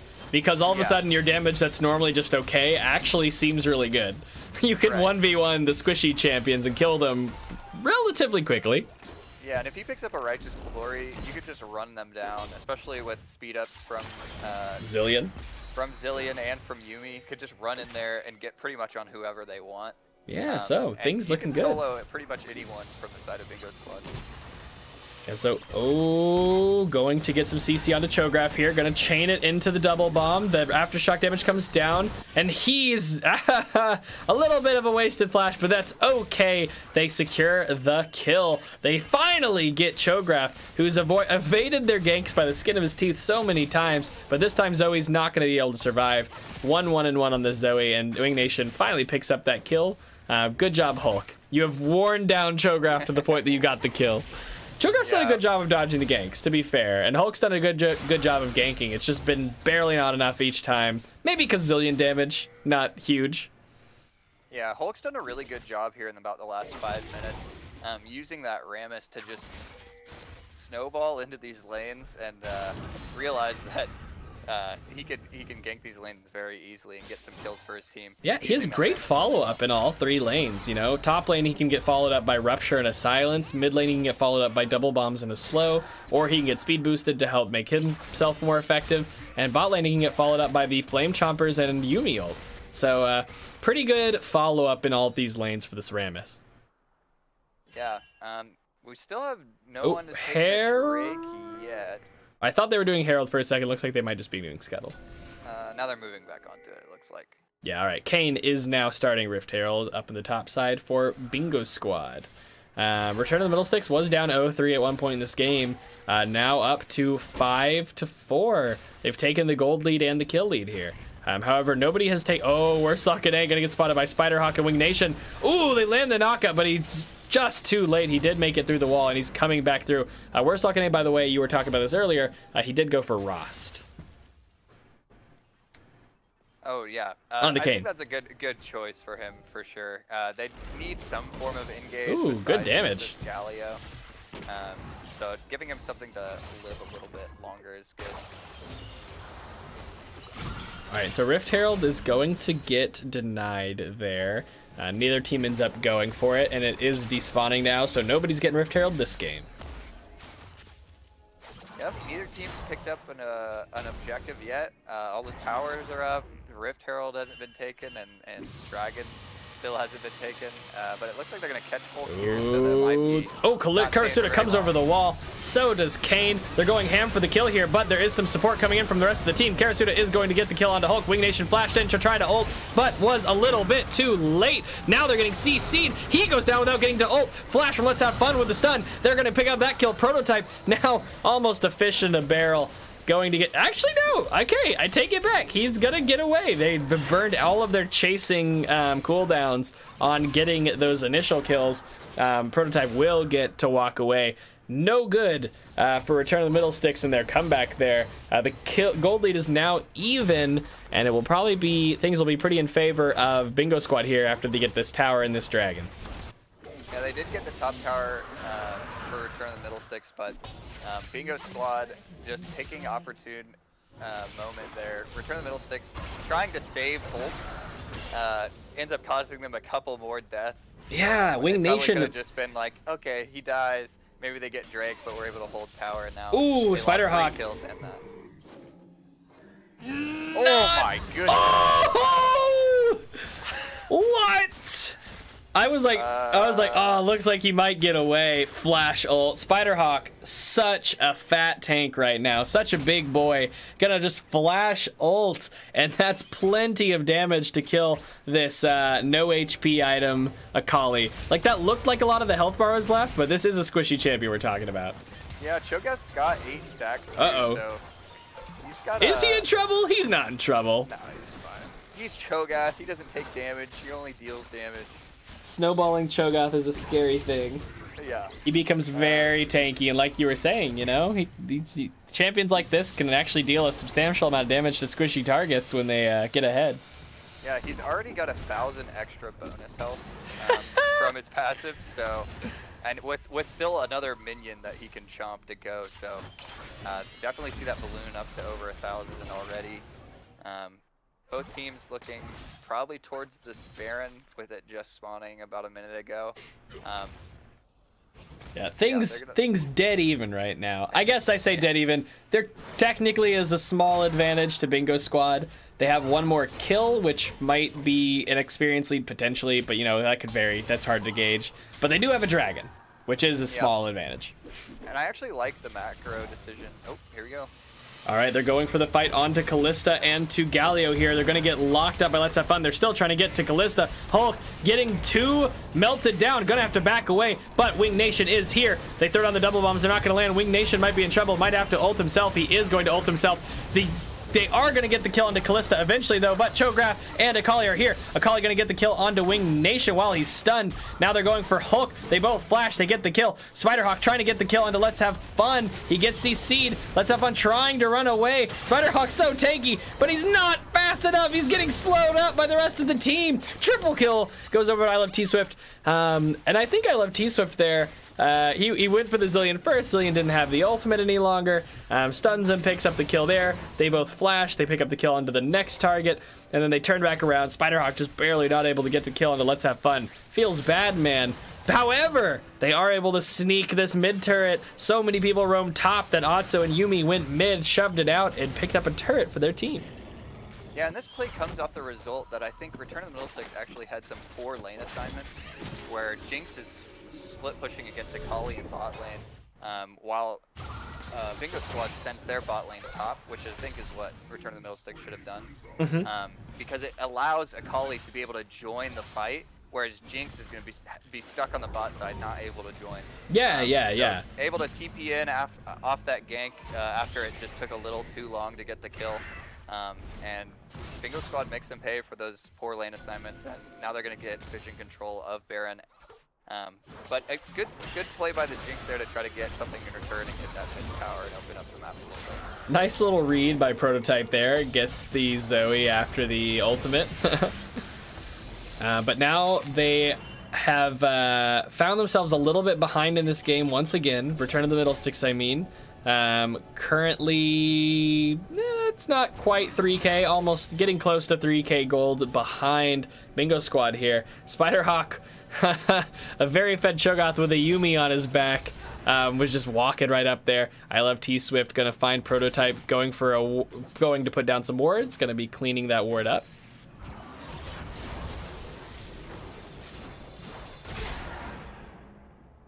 Things pretty quiet at the moment.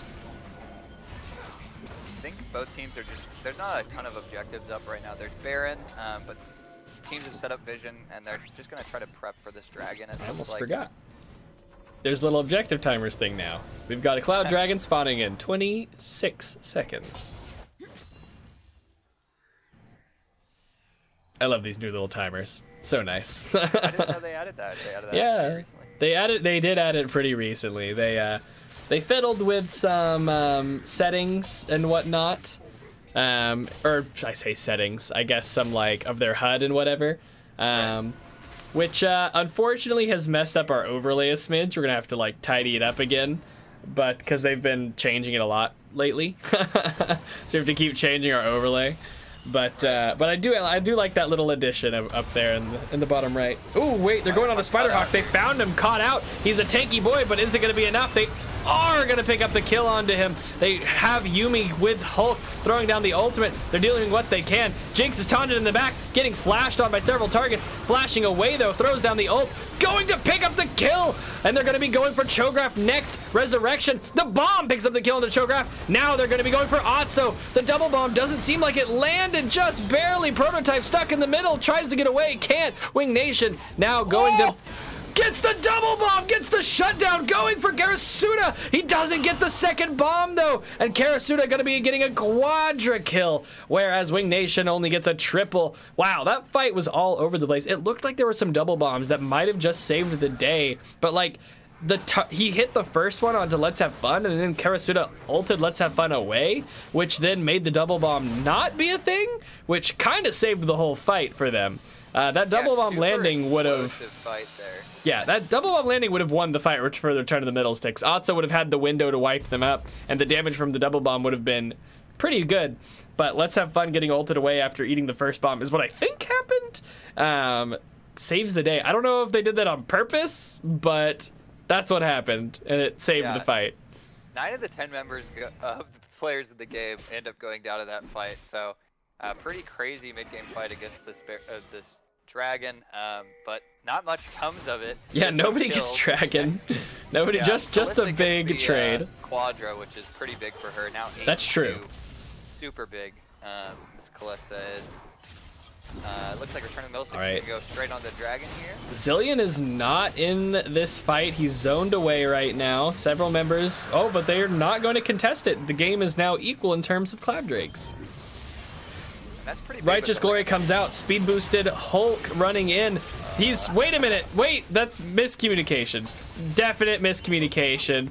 Prototype starts ulting, and Hulk ran the long way. He's going towards topside to keep Akali off this tower. That's a Yuumi ult wasted. Hulk now topside, clears out the minions and is heading back towards his team. Looks like he might be looking for a flank. He's pretty fast. Spiderhawk and Yuumi come around the side. Otso getting some damage onto Worslock. Worslock getting chunked, has to back up again. Akali back to the top lane. A lot of damage landing onto Worslock and A. He goes down to the Zilean bomb that was sitting on him thanks to Otso and Otso's damage and Prototype's damage. And now they're chasing down the fight. Akali's backing away from the top lane. Gonna maybe rejoin the team here. Ultimate comes out from Otso, maybe just for a little bit of poke, maybe trying to catch Cho'Gath. But not gonna land onto Cho'Gath there. And now they're onto this tower. That was a really good pick for them onto Worslock and A, who got a little bit too close. The tower goes down. Wow, that is a fast Rammus. Speed boosted by Yuumi and Wing Nation. Whoa, a lot of damage onto Zoe, but not, yes, is going to go down to the bomb from the delay. Now Otso a little bit in trouble here. Otso gets killed by the turret. Meanwhile, several people locked up under tower here, going back and forth. Spiderhawk gonna walk in and just ult. I love T-Swift for the kill. Hulk gonna run back out and get away. Kalista not able to put down enough damage during that fight, and going very low himself. They do pick up a tower, but overall on kills, things are still looking rather close. I know the Return of the Middle Sticks has had a huge swing here in favor of themselves, but the gold lead is very close to even. 400-500 in favor of Return of the Middle Sticks at the moment. Yeah, really big fight. Jinx ending up getting some assists and some gold, which is much needed for Return of the Middle Sticks. I wanted to talk about how easy it is to hit these Zilean bombs on a Zoe that jumps in. Able to just put them either back where she started or just on her head, and you just can't get away from it because you know where she's gonna be. All right, they're going on to Spiderhawk here. They drowsy him, they CC him, they're doing a lot of damage. Here comes Let's Have Fun. Spiderhawk might be in trouble. The turret is incredibly low. They hit it with an auto. There it goes to the second one. Spiderhawk has to flash away there. He was trying to look intimidating, look big, keep them off of that incredibly low tower, but they don't fall for it. They go straight for him, and then they're able to get the turret right after the fact.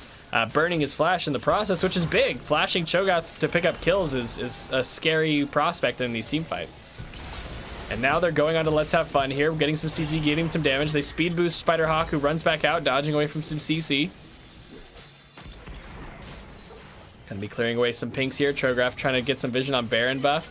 He's all alone, and they're gonna go for Worslock and A. Hulk grabs him, taunts him. He's in the middle of the fight. Worslock and A is gonna ult onto him. The ultimate from Yuumi is coming down. Roots up, Let's Have Fun. Worslock and A pops back out. He's getting melted, but he's not dead yet. Let's Have Fun getting ulted by Karasuda, trying to keep him away from the Cho'Gath. Karasuda doing everything he can. Yuumi gonna pick up that kill. Resurrecting on the Cho'Gath. He's getting back up. Wing Nation picks up the kill with the bomb. Karasuda now getting chased. Yuumi giving him the speed boost. Switching targets onto Worslock and A. They both flash. That's gonna be the kill for Otso, who's now chasing Karasuda. No flash available. Throws the zap. Gets juked. Cho'Gath and Karasuda the only ones remaining, trying to do what they can to keep them off the base. Those Yuumi missiles. Here comes Hulk going to taunt him up. Prototype on the other side of the wall. Spiderhawk is here as well. Just gonna walk up and ult Cho'Gath. A little midday snack. That's And gonna Return of the probably Middlesticks is be. gonna look to end right here, I think. Yeah, and that's probably gonna be the game. Spiderhawk's tanking. They're tanking down these turrets. They've got demolished. Wait a minute, Spiderhawk, you're taking a lot of damage. They're going ham onto Karasuda here. They're gonna get the kill. Shutdown goes over to Yuumi. Let's Have Fun is up. Warsock is up soon. The turret is down though. Let's Have Fun is trying to back away. He flashed to the other side. He's trying to CC, put down some AoE damage. It's not gonna be enough. Otso the Nexus. Otso's the Nexus to death, and that's gonna be the game. Wow, that's a cool looking Kayn. He was right in the middle of that one then, and that's gonna be the game. Game 2, going over to Return of the Middlesticks, bringing this series to 1-1. Yeah, we see just how oppressive this speed boosting Rammus comp was from the side of Return of the Middlesticks. Able to just get him in there and get him on any target that he desired. And Jinx, because they're dealing with this frontline Rammus, is able to just free fire in the backline. Return of the Middlesticks doing what they needed to with a rough start, ending up finding enough picks to get this Jinx enough gold to win the game. Yeah, so a little bit of a rough start, but they brought it back. And the game was pretty back and forth and almost dead even a huge number of times. Even in terms of, even here at the end of the game, they were tied in dragons. They were only up 3 turrets, most of which they took there at the end of the game.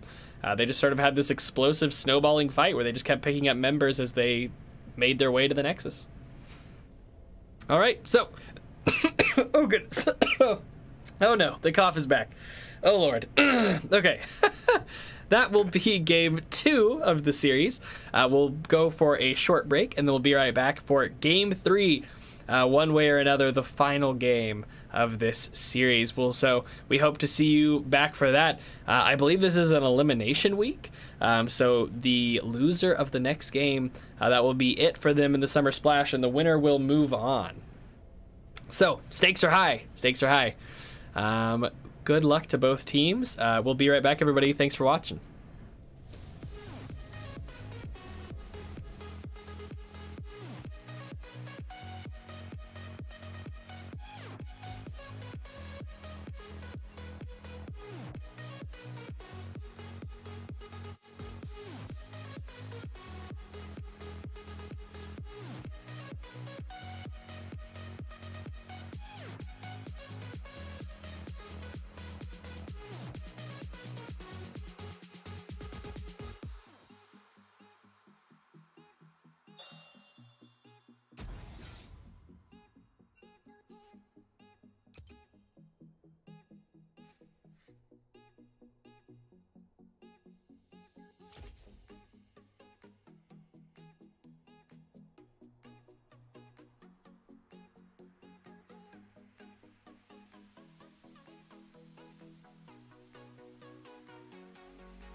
Oof. All right, there we go.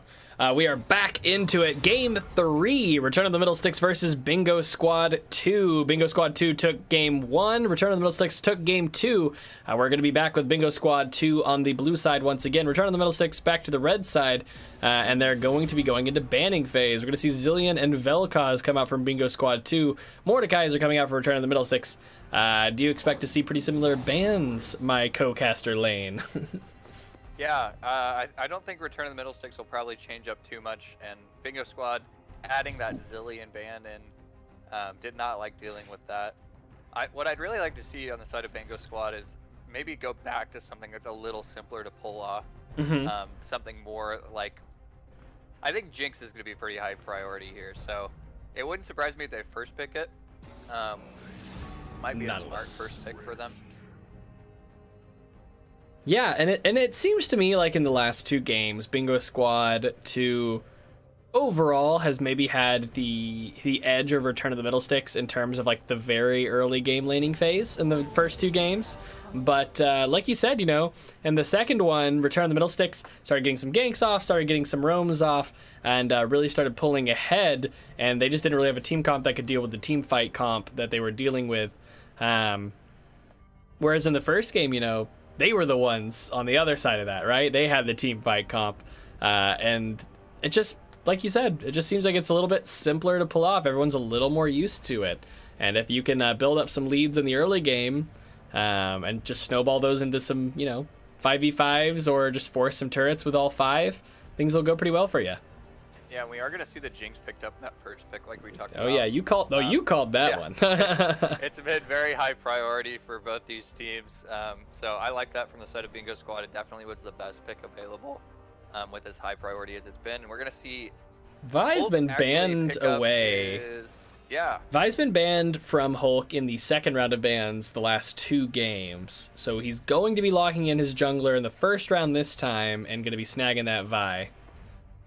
Yeah, he wants it, his jungle pick early, and we're gonna see that mirrored maybe by another jungle pick for worst luck. Oh, no, we're gonna see Morgana, which was pretty good for them in the first game. Yeah, and that was banned away last game, if I'm not mistaken. Yeah, they actually switched out. They had Morgana instead of the Kalista ban. Yes, exactly. So this time they decided they'd rather deal with Morgana rather than Kalista. They ban away the Kalista. Morgana gets left open. Let's Have Fun gonna be back on the Morgana. So we see Morgana Jinx back in the hands of Bingo Squad 2. Being as that was a big part from that first game too. And Rise from the first game. Yeah, it looks, last game we saw Return of the Middle Sticks ban and pick everything that they possibly could from game 1.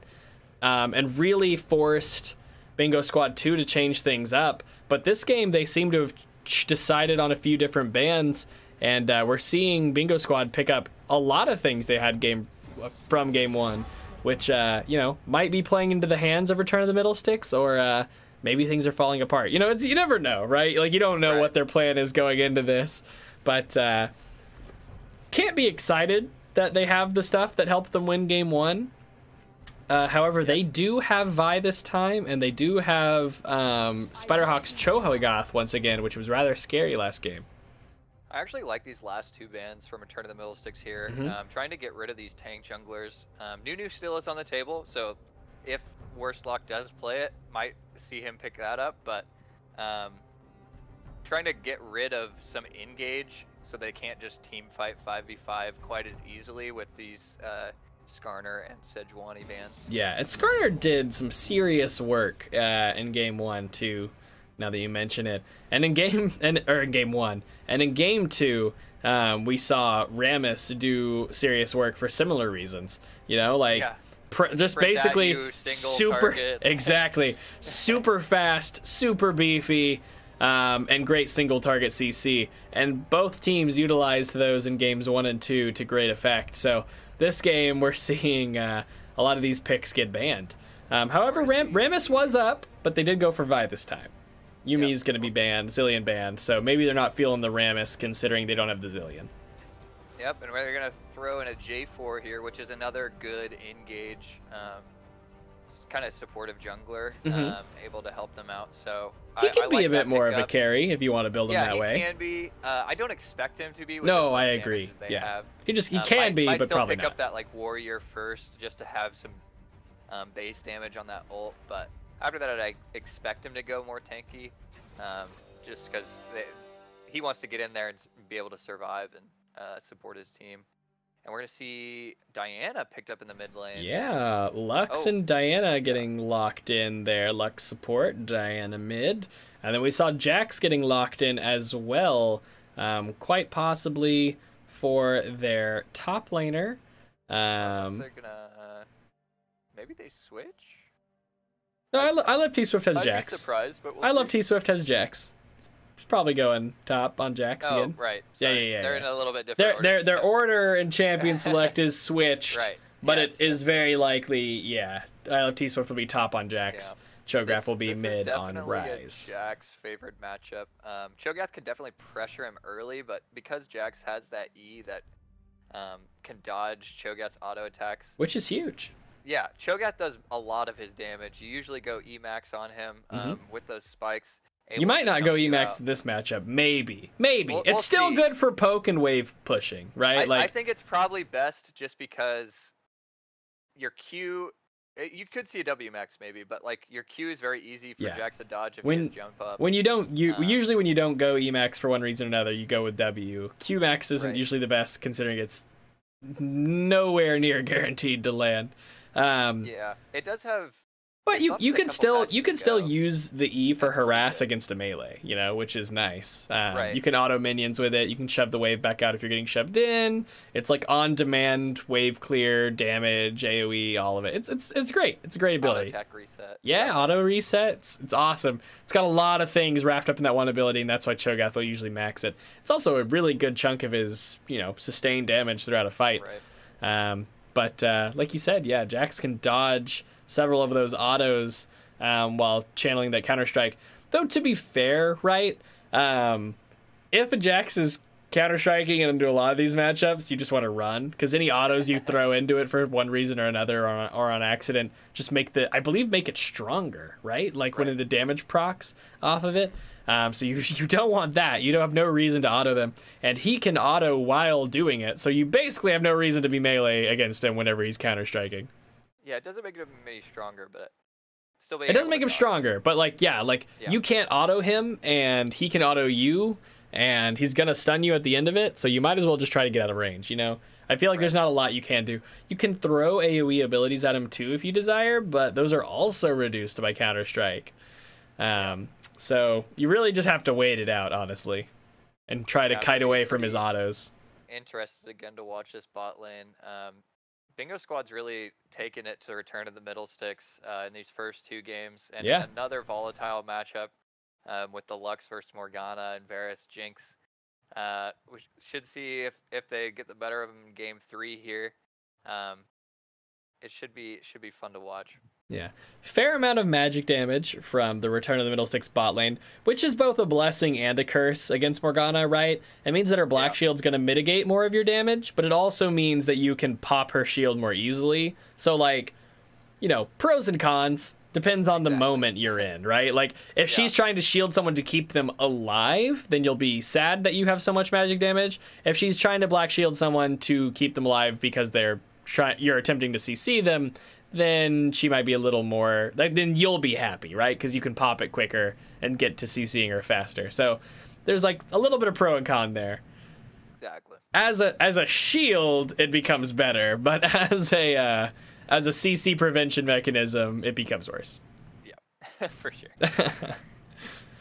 All right, so that's going to be the spectator delay running out. We're going to be going into the final game of this series. Bingo Squad 2 and Return of the Middle Sticks, 1-1 in this series. Side selection back to Bingo Squad this time around.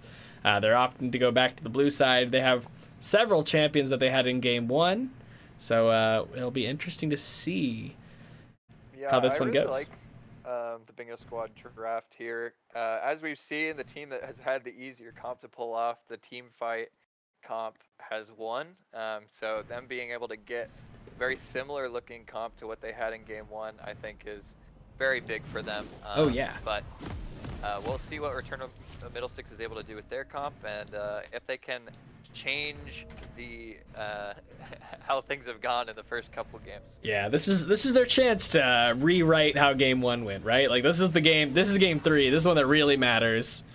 Right. If they can overcome it this time. They That'll did be have Meristematic in the top lane, so maybe it's a little bit different look.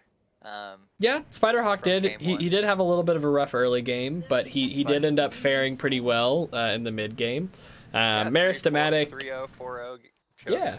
Meristematic, when he was playing top in game 1, things were pretty chill up there. He was getting ganked a lot. He was staying alive during most of them, but it was making him fall a good deal behind in CS and XP. And then eventually, when it came time for him to come online as a split pusher, the other team had gotten pretty ahead across the board. And oh yeah, right. They didn't. I haven't had to switch the scoreboard the other 2 games, but this game I have to. But yeah, so he just kind of fell behind. The other team got pretty ahead, and then they were just forcing 5-man fights. Nico, not super excellent when you go that build in those kinds of fights. Right, definitely not looking for that super great. 5v5, just wants to be on the side lane. Oh, and thanks for subscribing, Cyrane. Appreciate the support. I was gonna thank you during champ select, I got distracted.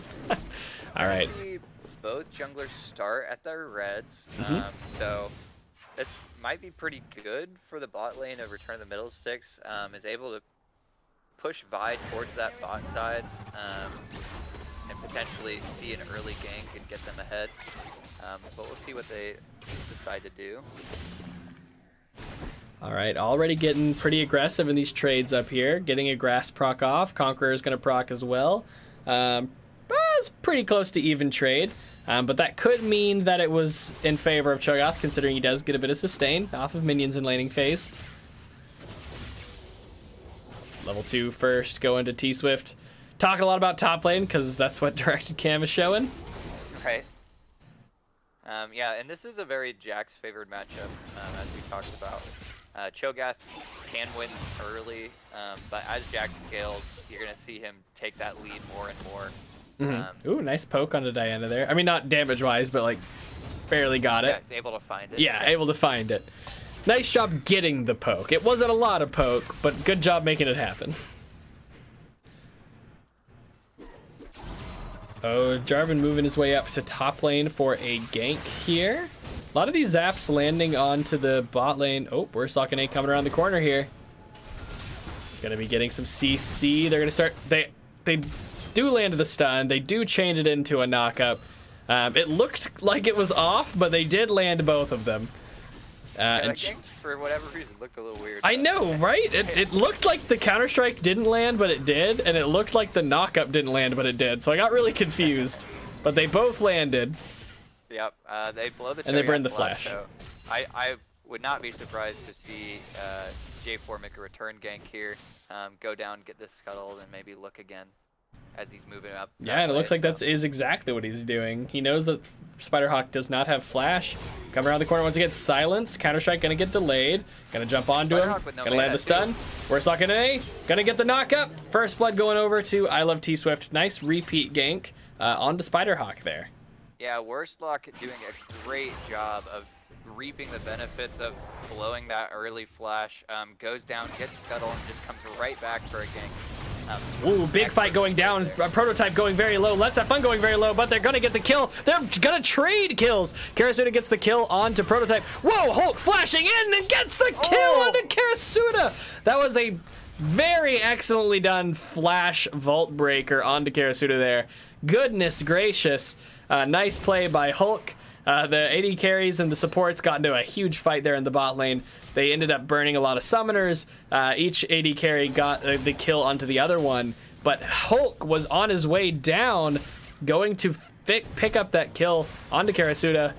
Things turning out there in favor of Return of the Middle Sticks.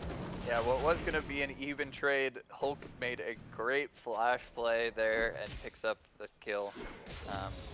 good stuff from Return of the Middle Six bot lane. It looks like it's nice to see them get some early kills with the last 2 games. They've had a little bit of a rough start. They did. They started out like 0-3 in one, and maybe 0-2 in the other, like because they got that they kind of got a kill sneaked against them on that little cheeky Callista Galio. Right, sat in the bush. But this time around, they are 2-2 at 5.5 minutes almost. So things looking better for them early game wise. Decent bit of poke going on to Prototype there, binding lands, chained into a zap. But like you said, you know, it looks like Bingo Squad 2 has the simpler to play comp, and that can mean a lot. Yeah, Jax is actually able to back and get a full Tiamat. Wow. At 5 minutes off that kill, so that's really nice for Jax to have. Can just, if he wants to, just not interact with his Shogath at all and outshove him. It was nice laning against you for all 5 minutes of it. That will be it for me. Thank you. Exactly. So Hulk kind of waiting here in the back, looking for something. CC's gonna land. Both junglers are here. They both see the other jungler, and they're kind of just sort of gonna kite away. Oh, wait, Wing Nation hits 6, goes on to Cho'Gath. Cho'Gath also hits 6. He's gonna get some damage down, but he's gonna back away after the fact. I Love T-Swift is now level 6. Are we gonna watch this because of Tiamat damage? Like, it's like barely hitting Cho'Gath, and Director Camera is like, oh, damage. There's damage in the top lane, little Tiamat procs. And Hulk's actually just starting this dragon up with J4 near him. His bot lane has pressure, so he feels safe to go for this. Ends up being a pretty good trade there for T-Swift. Utilizing that. Oh, things got very dangerous there for Prototype. Kind of snakes his way through. Cho'Gath is here. He's going low. Prototype flashes away. Otso flashes away. Where's Lock and A? It's not level 6. Ooh. Flame Chompers, they come online just in time. And you kind of saw it too, that he didn't get stopped directly on top of where the Flame Chompers were initially activated because they weren't fully active yet. Ooh, big trade going on in the top lane. Spiderhawk taking a good chunk of damage. And so, oh wait, they're flashing onto Worst Lock and A, who doesn't have flash. They pull him back in, they knock him up, and Wing Nation gonna use the second proc of that ult. And gonna pick up the kill. A third kill for Return of the Middle Six. They are ahead in kills in the early game. Big change over the first 2. Really well in this early game. Up already 20 CS over Worstlock and picking up a break in a couple kills, so. Oh my lord, I didn't even know. I knew he was up the kills and the dragon. I did not even notice he was up 20 CS. Spiderhawk there trying to predict the minion hop. Wait, I love T-Swift. Accident on purpose? Ults after the fact. Maybe he thought that Spiderhawk was going to go in for the all-in there, but now he's definitely going to go for the all-in. Yeah, does he have... Oh, wait, the ultimate's not enough! He tries to... Oh, baited. No. Jabaited. Oh, down in the bot lane. Ultimate's coming out. A bit of CC getting thrown down. Whoa! That enhanced Q is enough. He had 3 blight stacks. He used the enhanced version of Varus Q. I think that's still a thing, right? Enhanced, the one where you upgrade it. Yeah. So he enhances the Q there. He has 3 stacks of blight and he executes. Let's have fun there. Another kill over to them. Yeah, so in the top lane, he wanted to flash auto ult, but he flash auto ulted into a counter strike, so the auto damage was deflected, or parried, or whatever you want to call it, dodged. Right, just not enough to and it's not not enough to put him into execute range. So what looked like a good plan ended up falling flat thanks to that counter strike.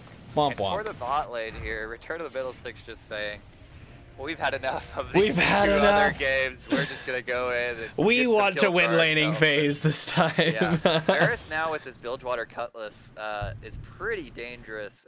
Able to just kind of all in with that slow. So we'll see if they're able to use that to pick up another kill maybe. Spiderhawk so far doing pretty well on the bot. Yeah. Spiderhawk using those ult charges, or cooldown on minions, trying to stack up that HP. Yeah, and Cho'Gath's pretty far behind now with that other kill going over to Jax. Jax is a Phage Tiamat completed compared to just the Glacial Shroud, and not even the Tabbies have been able to be picked up for Cho'Gath. So feeling pretty bad right now. That is pretty feels bad. Yeah, you in a matchup that's so auto attack focused, even that when he deals a lot of magic damage, Ninja Tabi reduces all the. Oh wait, they're going in on the Let's Have Fun. Whoa! Exploded by Hulk and Otso. The ultimate now on to Karasuda. Gets rooted after the flash. Ultimate from Lux. Prototype gonna pick up the kill.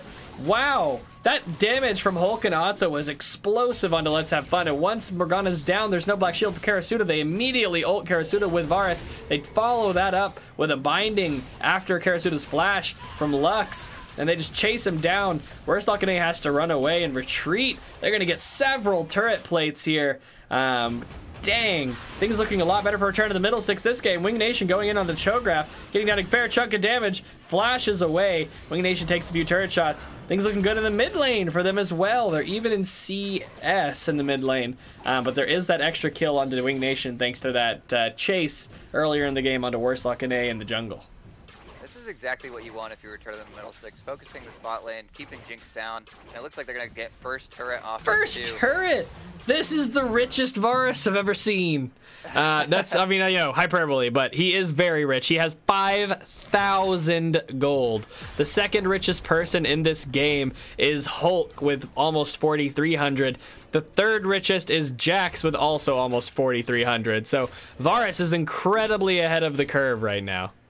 And if you're Bingo Squad, I think what you want to do is just play around this Jax that's already got a lead for you. Maybe you can get an advantage in the side lane off of him. Spiderhawk, if he gets much further behind, is not going to be able to deal with this Jax by himself. So no, I think it's good for Worslock. He was already positioning towards top side to try to help this Jax out more, especially since Jinx is already so far behind. Yeah, so 3.5k gold lead over in favor of Return of the Middle Six. They are up a dragon, they are up a bunch of turret plates in first tower, and they are up 3 kills. So things looking pretty good for them. I mean, there is a really large amount of scaling though over on the side of Bingo Squad, right? Jax, Ryze, and Jinx. So definitely scaling champs. They're not completely locked out of this game yet, but things not looking good. Wurstalkene gonna land. Oh, Hulk is here. The fight's coming out. Rupture goes down. Cataclysm comes out. Isle of T-Swift has to flash away. They decide they can't catch him. They turn onto Wurstalkene, who also flashes. Here's the Vault Breaker. It's going to land onto Jax. They turn onto Wurstalkene. He dashes away. They're not able to get him. The Jinx rocket tries to come up to help, but it goes wide. They're gonna pick up T-Swift and Wurstalkene's flashes there, as well as a kill, and Cho'Gath will probably also get a plate or two with the help of Demolish. Yeah, and Hulk's spider sense kind of tingling there, sitting there thinking that, oh, maybe he'll come for the counter gank.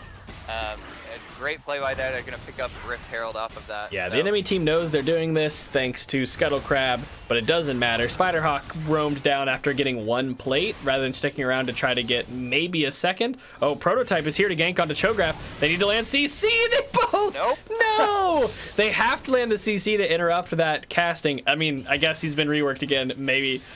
Does it still work that way? Definitely CC. Okay, it still works that way. So they have to hit CC there to interrupt it. Whoa! Otso executing Let's Have Fun for the 2nd time today.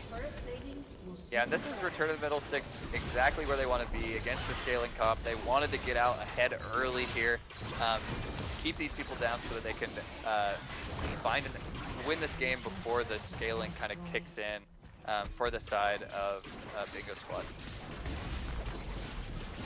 Whew, all Rift right. Herald now, gonna get the second Rift Herald, turret too. Gonna get the 2nd turret. Things are just going so well for Return of the Middle Six right now.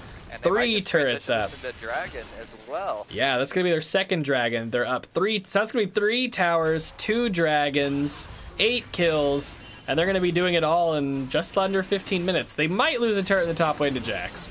Yeah, they are. They are gonna lose a top lane turret to Jax, but it's definitely worth it. They picked up a lot for it. They're gonna back away here. They see Cho'Gath running around the side. A Jinx rocket actually got launched up there like they were predicting a turn onto that, but they are able to back away. They do not pick up Prototype.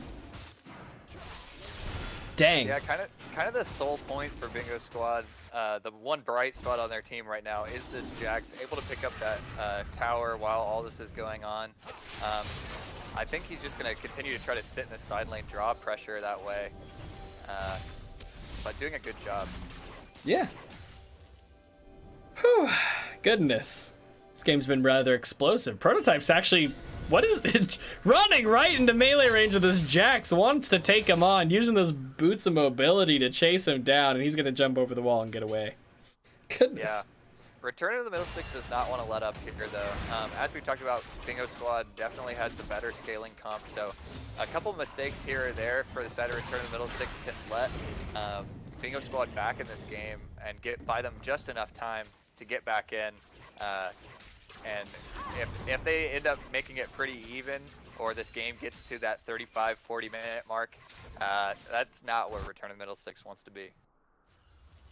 All right, I love T-Swift heading back up here to the top lane.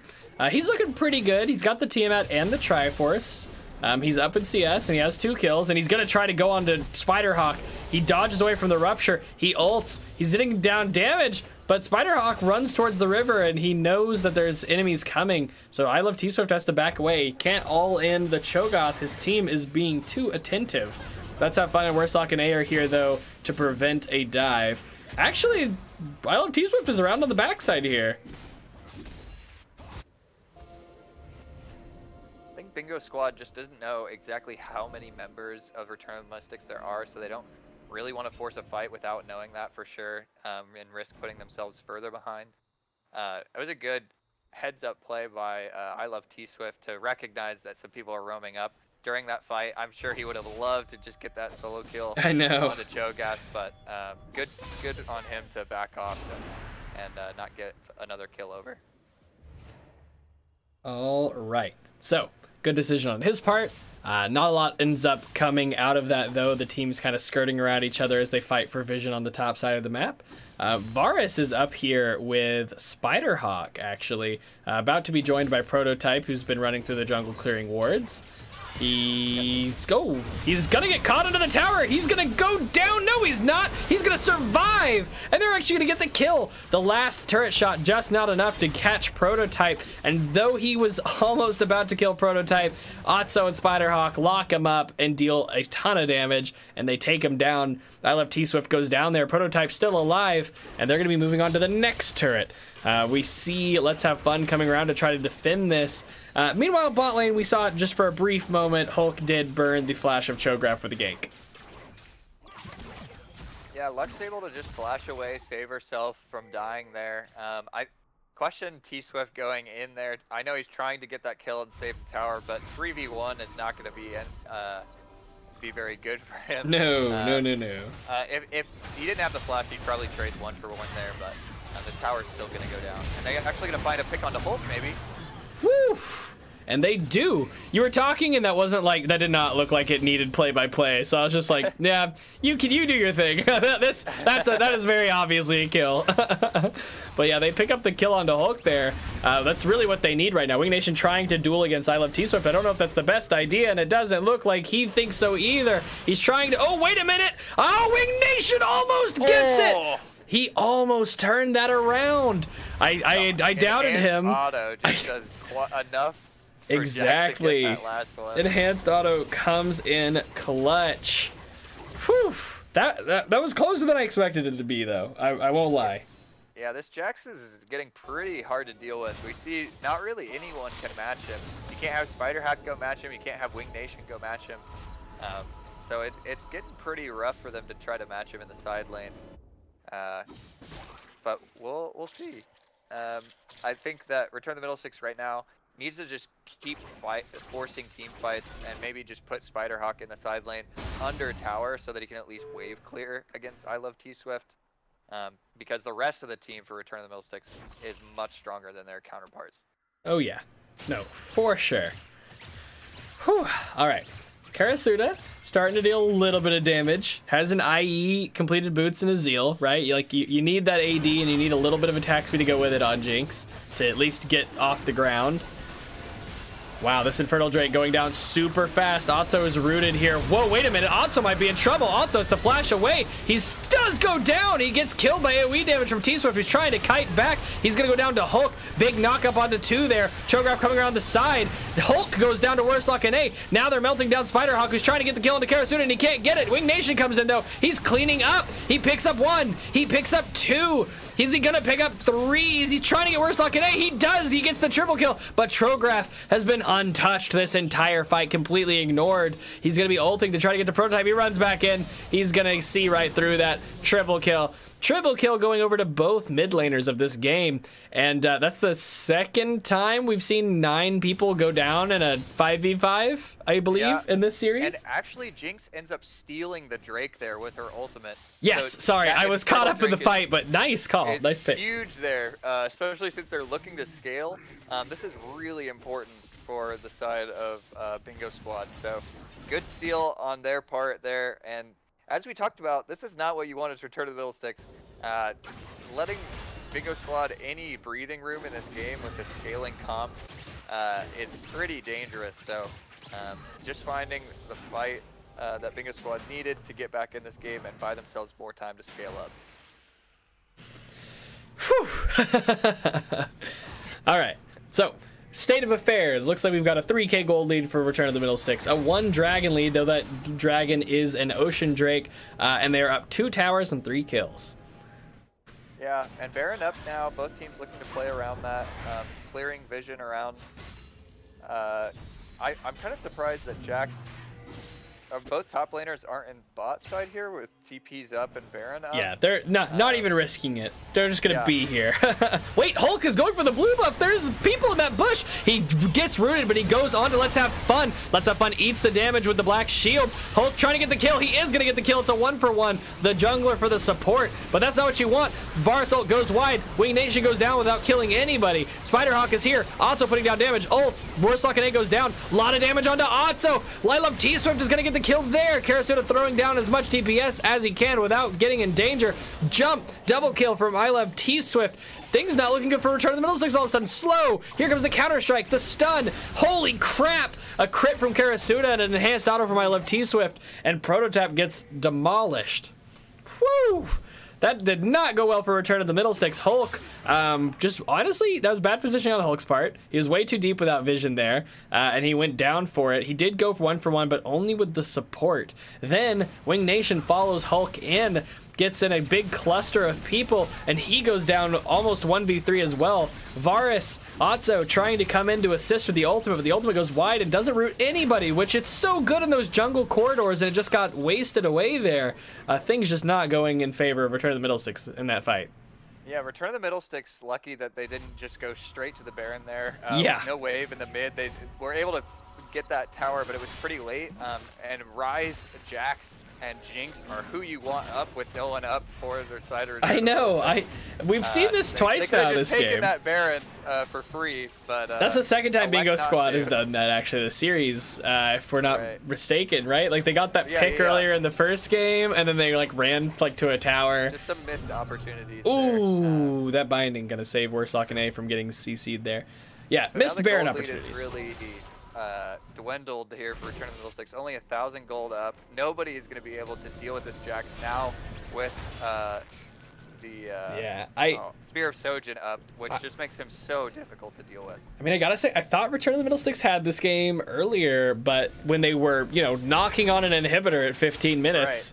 But things have really spun out of control, and that is absolutely the worst case scenario in a situation where you're playing against a scaling comp like this. And Jax is actually so look at that. Oh my lord. Oh my god. 11K gold. He's up. Yeah, let's I'll pull that up for the streamers to see, or for the streamers, for the spectators to see. Dear Lord, that's a lot. Okay, Let's Have Fun gonna hit some damage. Warsock and Ace coming in as well. They're going in onto Otso. They're going ham. He's going to go into stasis though. It's gonna get followed up by some assistance from Prototype. He stays up long enough to help him get a few kills. He eventually goes down, but they pick up so much. They CC Chograph. Now I Love T-Swift, the only one left. Here he is though. Gets the counter strike onto 2. They're focusing him down. The CC, the damage, it's enough. I Love T-Swift, you cannot 1v4 right now.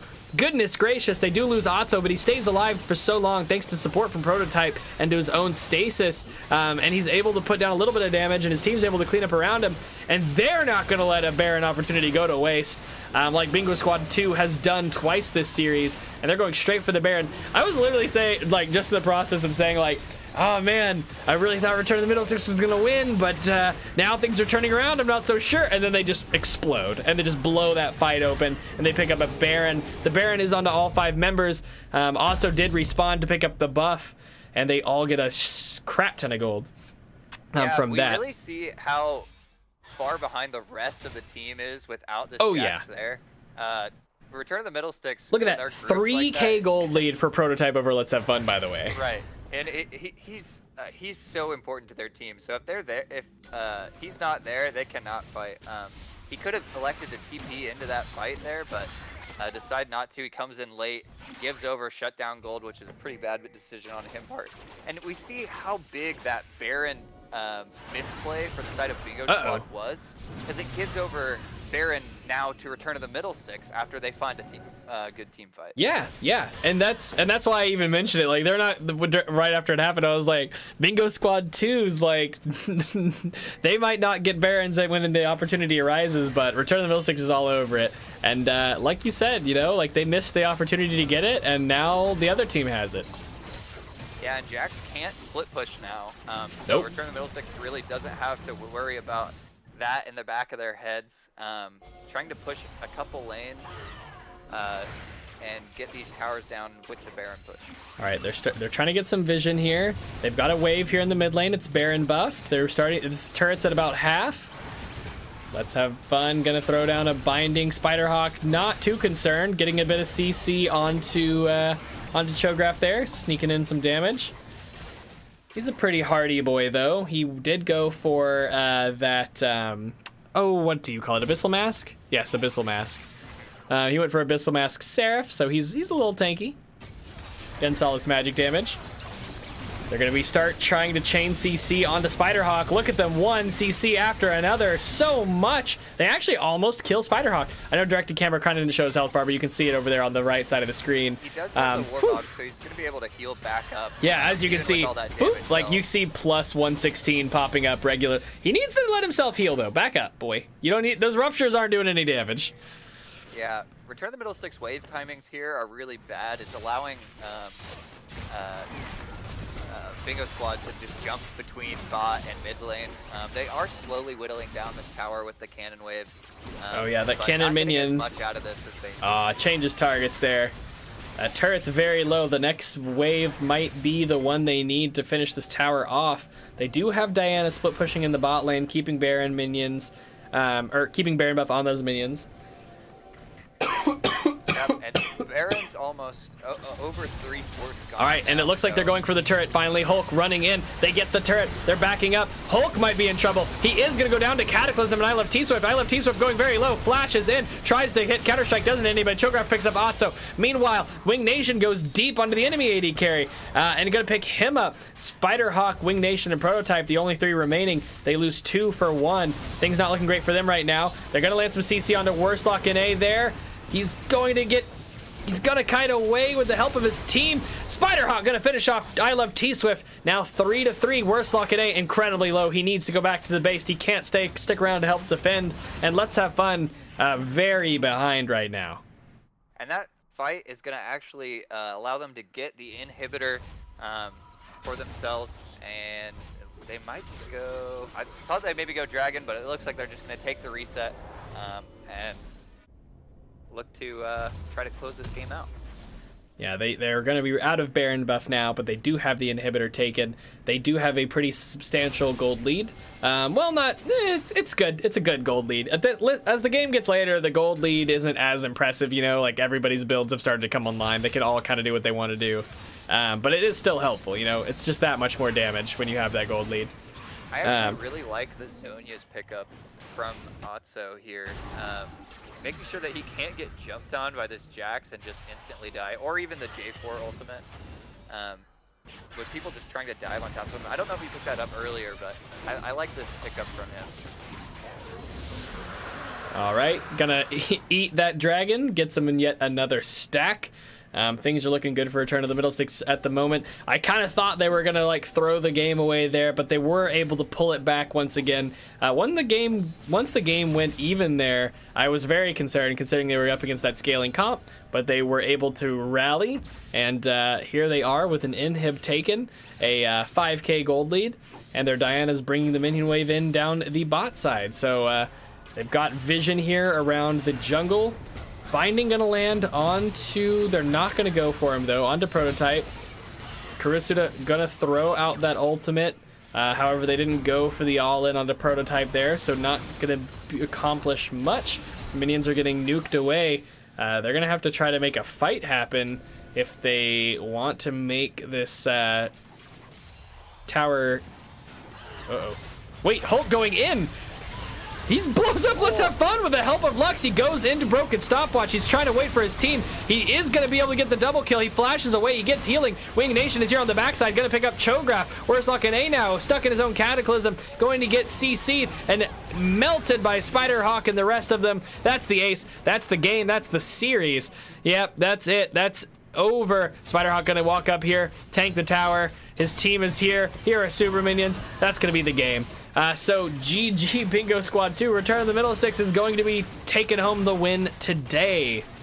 Yeah, Hulk just making every play for their team this game. Played so well in this final game of the series.